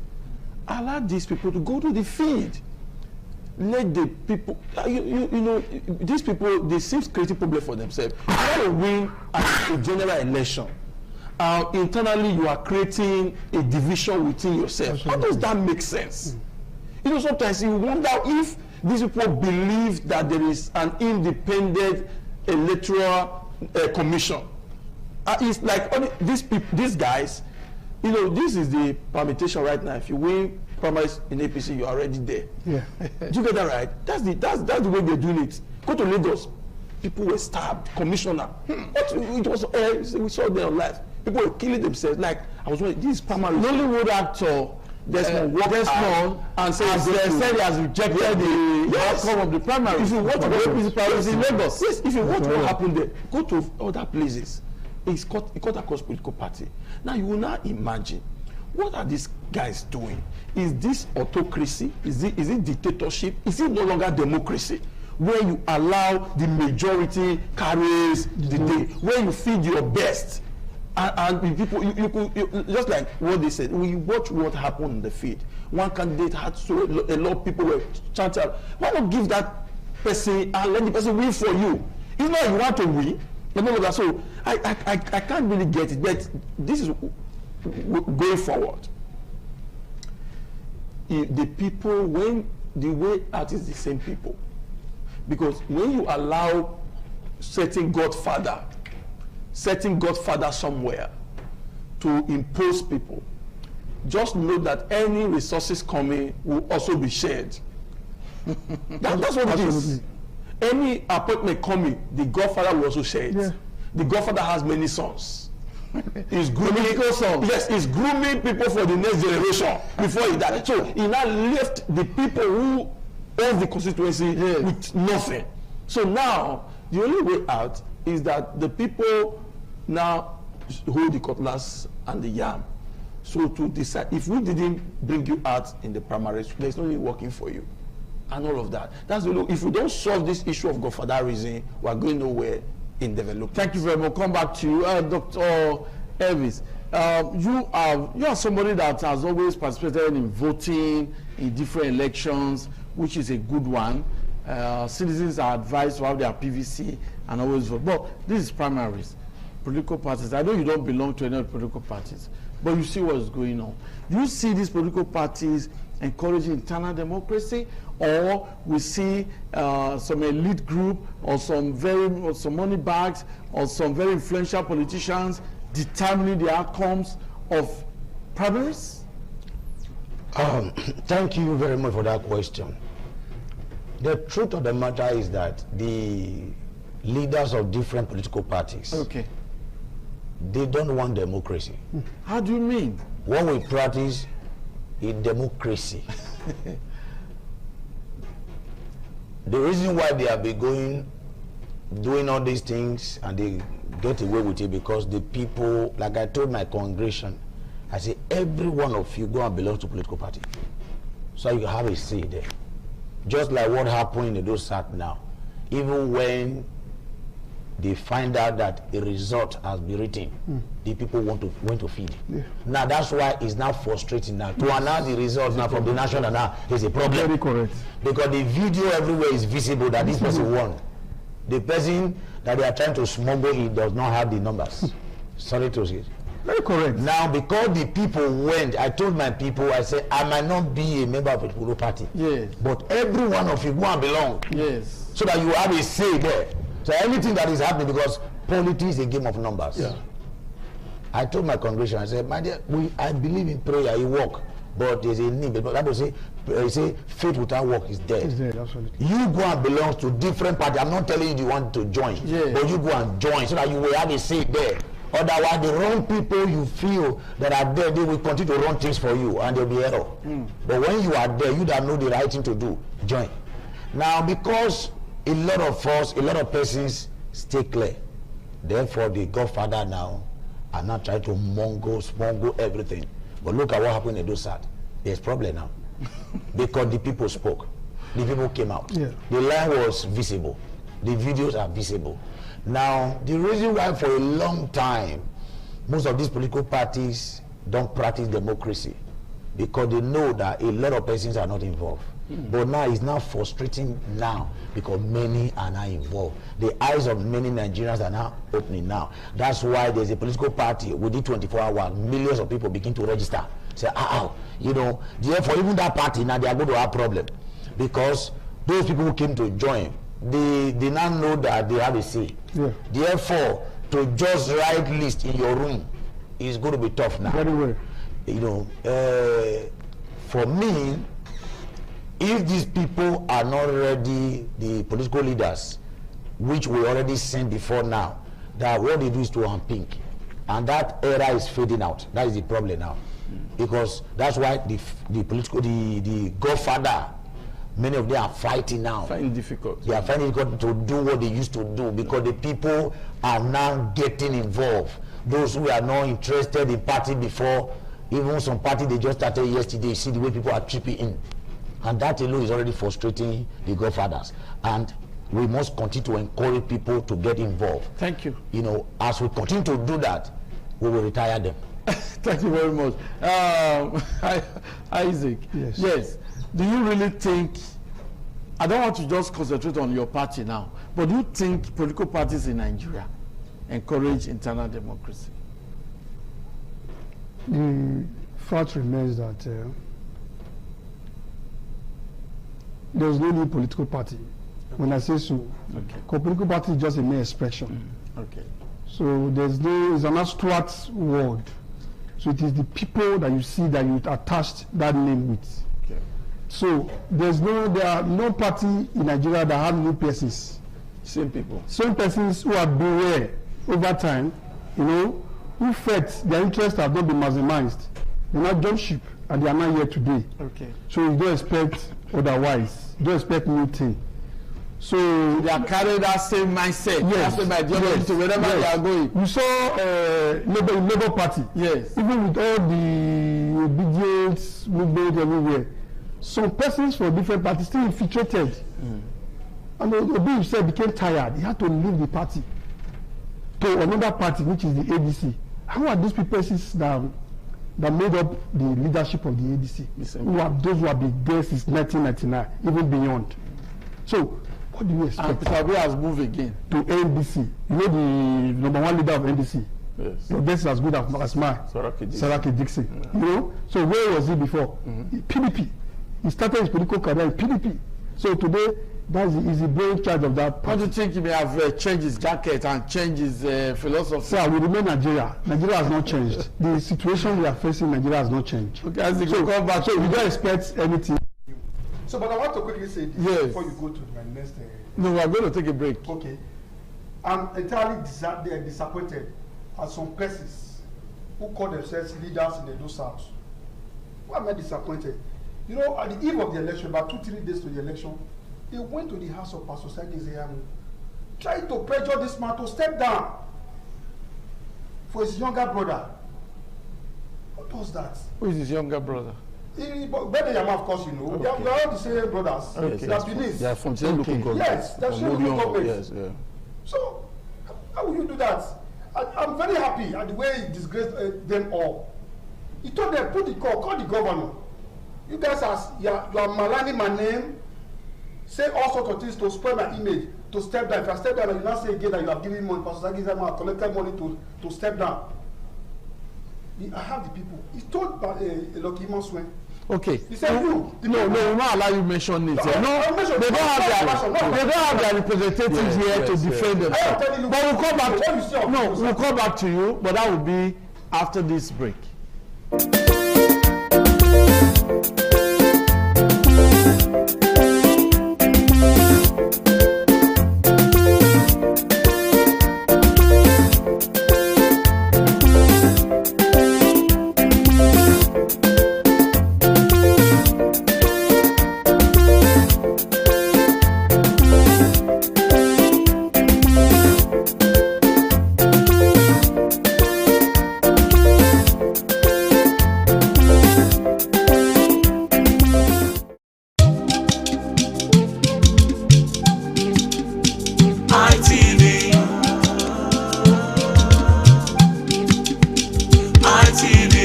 ITV, certainly the best.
Okay, it's always a delight to have you back on the program. 16 Minutes Nigeria. my guests, very distinguished personalities, are still in the studio, and we are looking at internal democracy, the role, the influence of political leaders over primaries. Because recently, primaries were held, especially in the ruling APC. Like I said, other parties like the ADC is holding his House of Assembly primary in Edo today.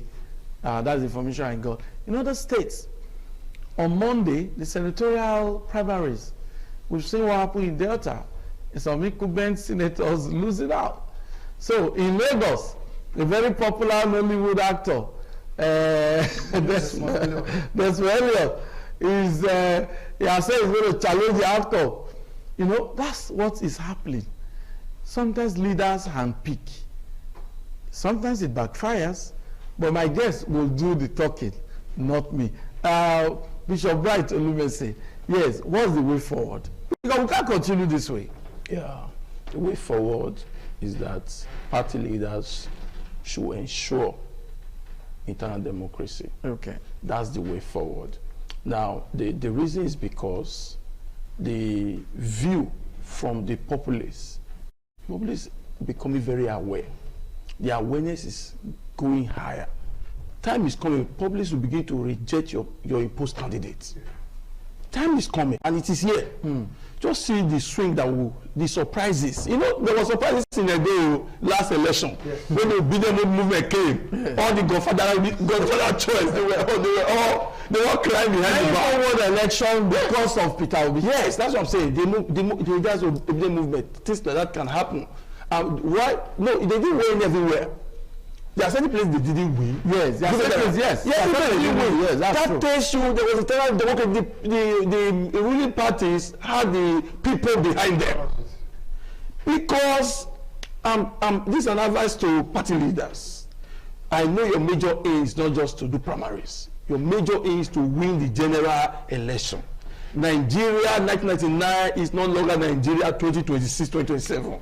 The level of awareness is high. So your people are watching you. You know our people, the swing is very high. They can give sympathy votes.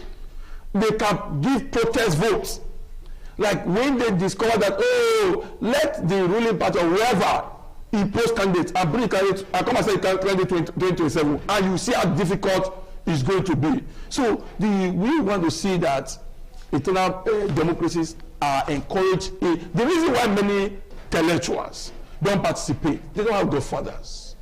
There are people who will put them there, so they don't want to go and waste their time, because no matter what you do, the case is that there's one person from Port Harcourt, there's one person from Abuja, there's one person from Kano that will say this is whom I want, and that's unacceptable. We were told that all politics are local. If it is local, as we said, then allow the people throw one Egosa Agbonlahor that is not known in Abuja, and let him go to Abuja. And did you see the youngest guy who collected and won primaries? Do you get that right?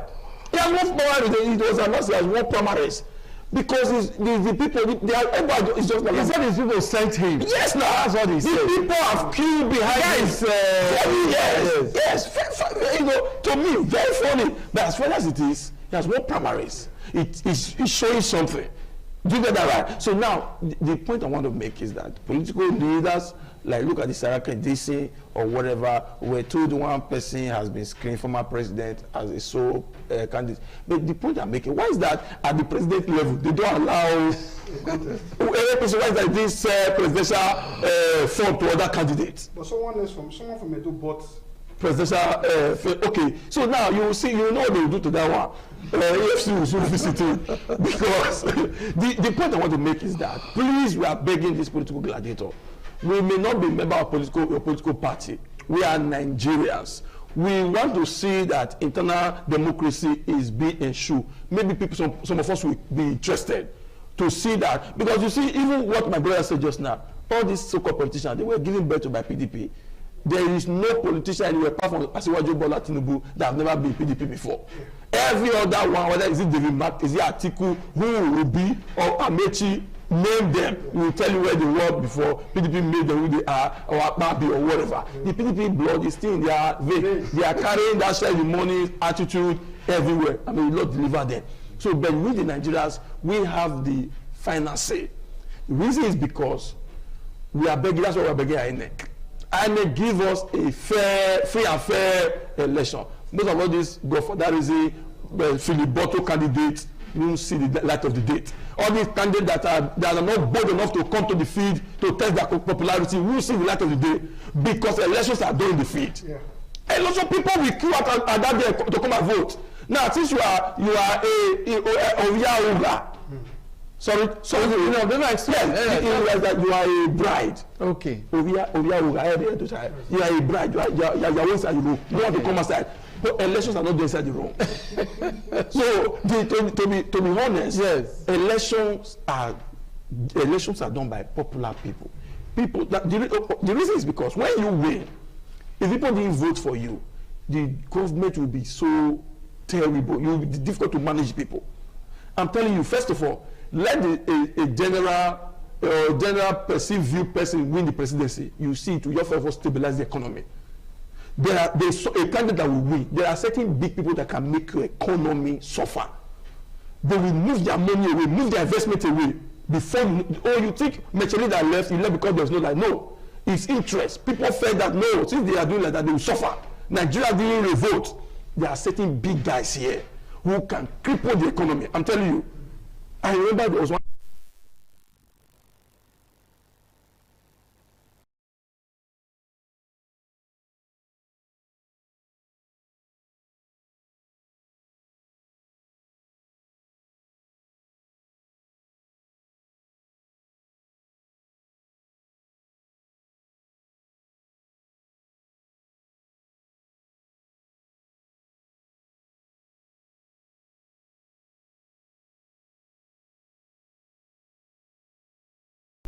Speaks volume of that.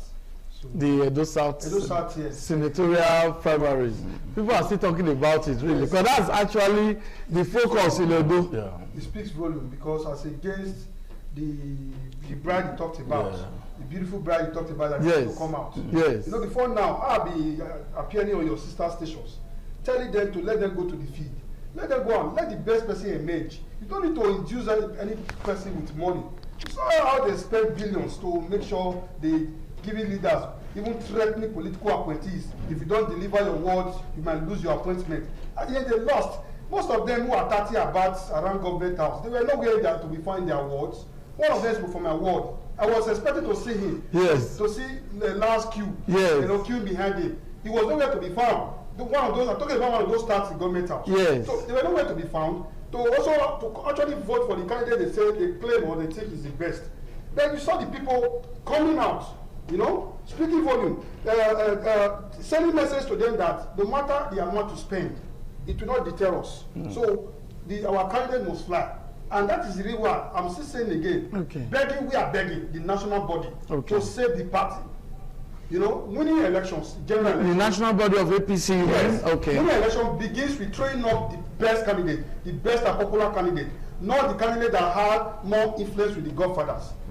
Candidate who has direct contact, connections with the people at the grassroots level. Because when the godfathers begin to share money, you know, there, on top, the money doesn't flow down to the common man. So the common man must ventilate his aspirations, his yearnings, for the people to hear, to see. You understand? So far, so we are good to go here. Talking outside the Edo South, we talked about Delta State, where Okowa won the election. Of course, you never expected that one. He just his son, political son, is the city governor. City governor. And so that's another leader now. Most times they tell you the governor is the leader of the party. Yes. He's just left power. He's immediate past governor. Don't forget, he structures defeated. Was the person he handed over to when he was leaving the Senate. When he was going for the governor. So it's as if that one was holding sway for him till he comes back. Now he's back to take what he belongs to. You don't expect otherwise. His structure, political structure, coupled with the one of the governor has on ground, is enough to see him fly. So the other one we see Dafenone defeating Omo Agege. That's funny. That was really funny. It doesn't need to be funny. I didn't see it coming. Omo Agege relinquished his senatorial seat to run for governor. I don't want her to take it up. Yeah. You know, so he's a service senator. Yes, equivalent. So, having delivered, perhaps, having delivered on a constituency project, so to say.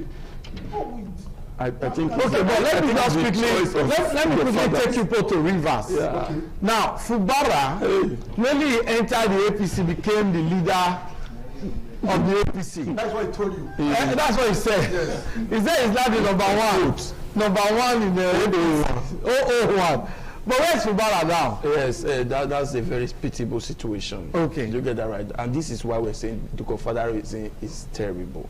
It's terrible to the extent that the sitting governor has to pull out when he saw that the person that was appointed to come and conduct the primary is a PA to Winky. You can imagine. So the best thing is just for you. The second person is his nephew. So this Winky is a very powerful leader. So now what I want to say next is that this is an advice. If you're a politician, play politics. Don't chicken out. You get that right?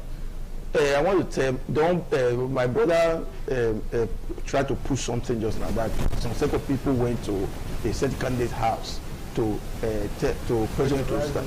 That's politics. Politics. So they went to his Yamu house to tell him to step down. That's what he said. Yes, that's politics. Okay. Negotiation. When you go to National House of Assembly, none of them is a people you negotiate. When you bring a superior argument, when you buy your way out, so the superior, you don't just sit there. No, these are what the leaders should have been doing. They go around. Hold on. Let me drive what I want to drive. No, so now, in other words, don't chicken out. There's Zeyamu, a case study. He was approached and he said no. So you who chicken out, you had a choice to have said no. Are you sure you get what I'm saying? So those people who went there, they're playing politics. So you also play politics. And what also helped Zeyamu was that he has always been consistent. He has always been on ground. Every political he has structure. He has not always been out of government. When PDP was leading the state, he was there. When APC, in APC, he just the same thing Wike is doing. But Wike's owner, because he was in power when those shifts took place, he was able to negotiate himself, becoming one of Abuja that gives him he's the landlord of everybody. Yeah. So there's no position I don't have us in Abuja. If you mess with him, he'll get you from your house and destroy your house. So you have to just go with him. You get that? So don't chicken out. Most of these are that because you are not Godfather's choice. They threaten you, and I'm saying this. I'm a clergy, I'm a bishop, I speak with some of these people privately. Say, no, they threaten me. I say, you threaten them back. Threaten them back? What do you mean they threaten? So they should be playing with you before. Okay, no, they should be romancing because your wife. Yeah. You don't football. You want to break machine leg. Have you watched on board? So that is it. Because if the other man, no opponent's leg is broken, you have opportunity to win. Some coaches like Amorio say, if you miss the ball, don't miss the man. They find they pursue team, they say it's there in the background. On that, and the head they look for to destroy. So the point is that don't chicken out. Yes. That is our brother that says in politics, fine. We want to see 10 years that we see him contest for senator. Exactly. But if you chicken out and come from one, like some people, no, he's not happy with what is going on. Like leave. No, don't chicken out. Yes. If they threaten them back. If they suffer, you suffer them back. Thank you very much. Okay, just a quick one. You talked about those persons who went to step in democracy. Don't forget, at the inception, they were with him. Yeah. It's an official platform. Yes. All these elements. We saw them use the first place. They're out there. Yeah. But at the 11th hour, haven't been used pecuniarily. Yeah. They have to begin to. I even received a message. It's an allegation that a leader in Orion collected 30 million. Yeah, we saw it on news. Who started was with Zeyamu. He now go now telling his boys, this other guy Zeyamu is now begging him out. But we heard that he collected certain amount. Where's the money? He couldn't. Okay, so that's an allegation that we cannot substantiate. So it's an allegation we cannot substantiate. Okay. So thank you very much, Isaac. Your concluding remarks, Dr. Evis.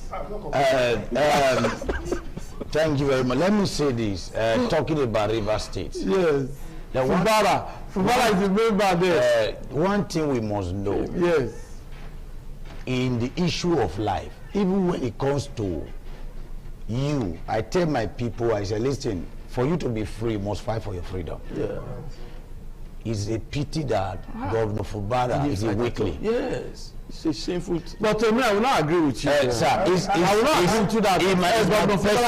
I'm coming, sir. I believe it's outcome of negotiations. No, sir.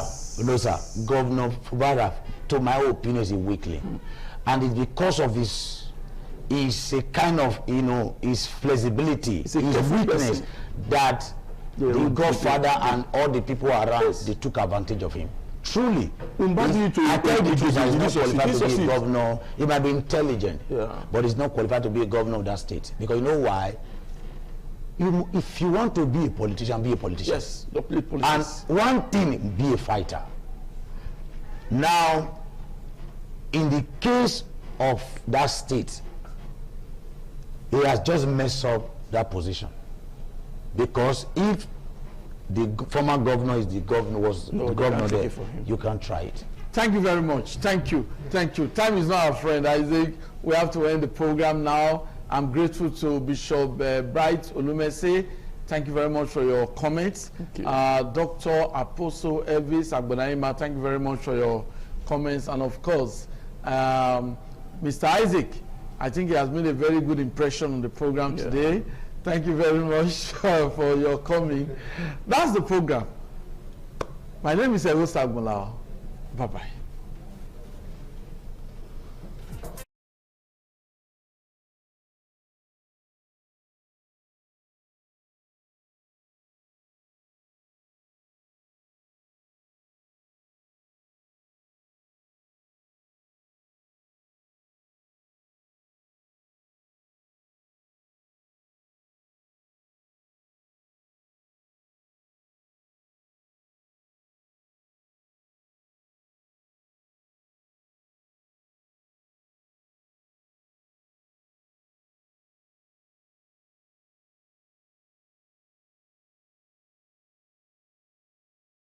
ITV, certainly the best.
Oṣòdì aṣáájú ẹ̀ abẹ́rẹ́ tó pẹ́ ẹ̀.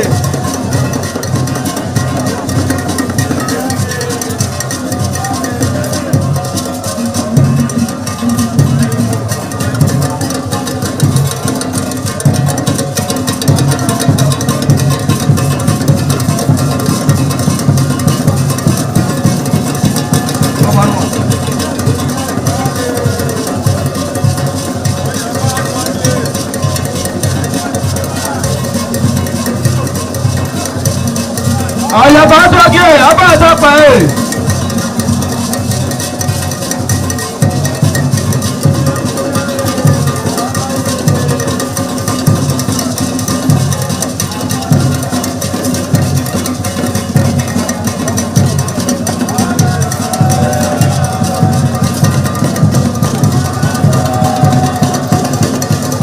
Àdàyè àtọ́jú abẹ́rẹ́ tó pẹ́ ẹ̀.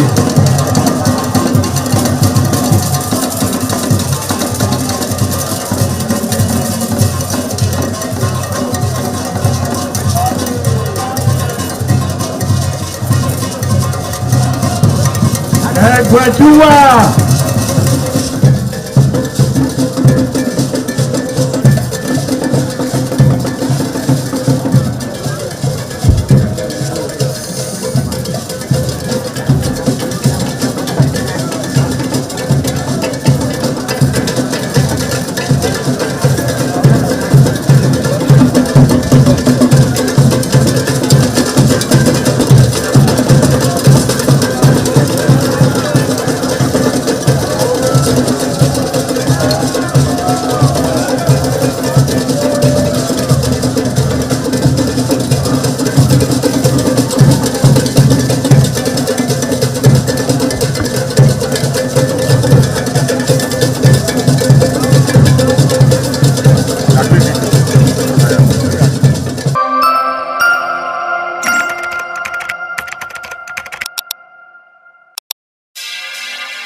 ITV, certainly the best.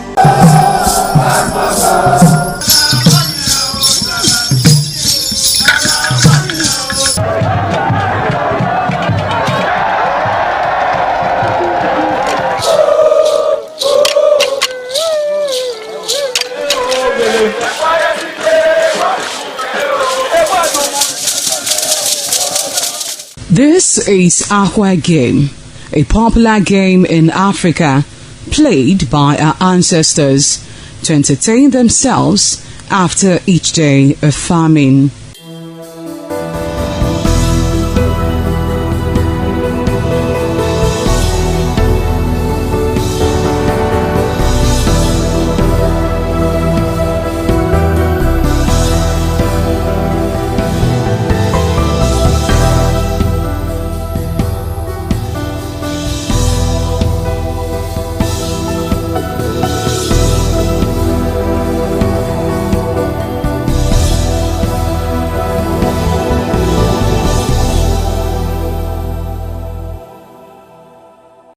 It is also relevant in our coronation in Africa. It is a sport and indeed very interesting, as every seed had a role in the game.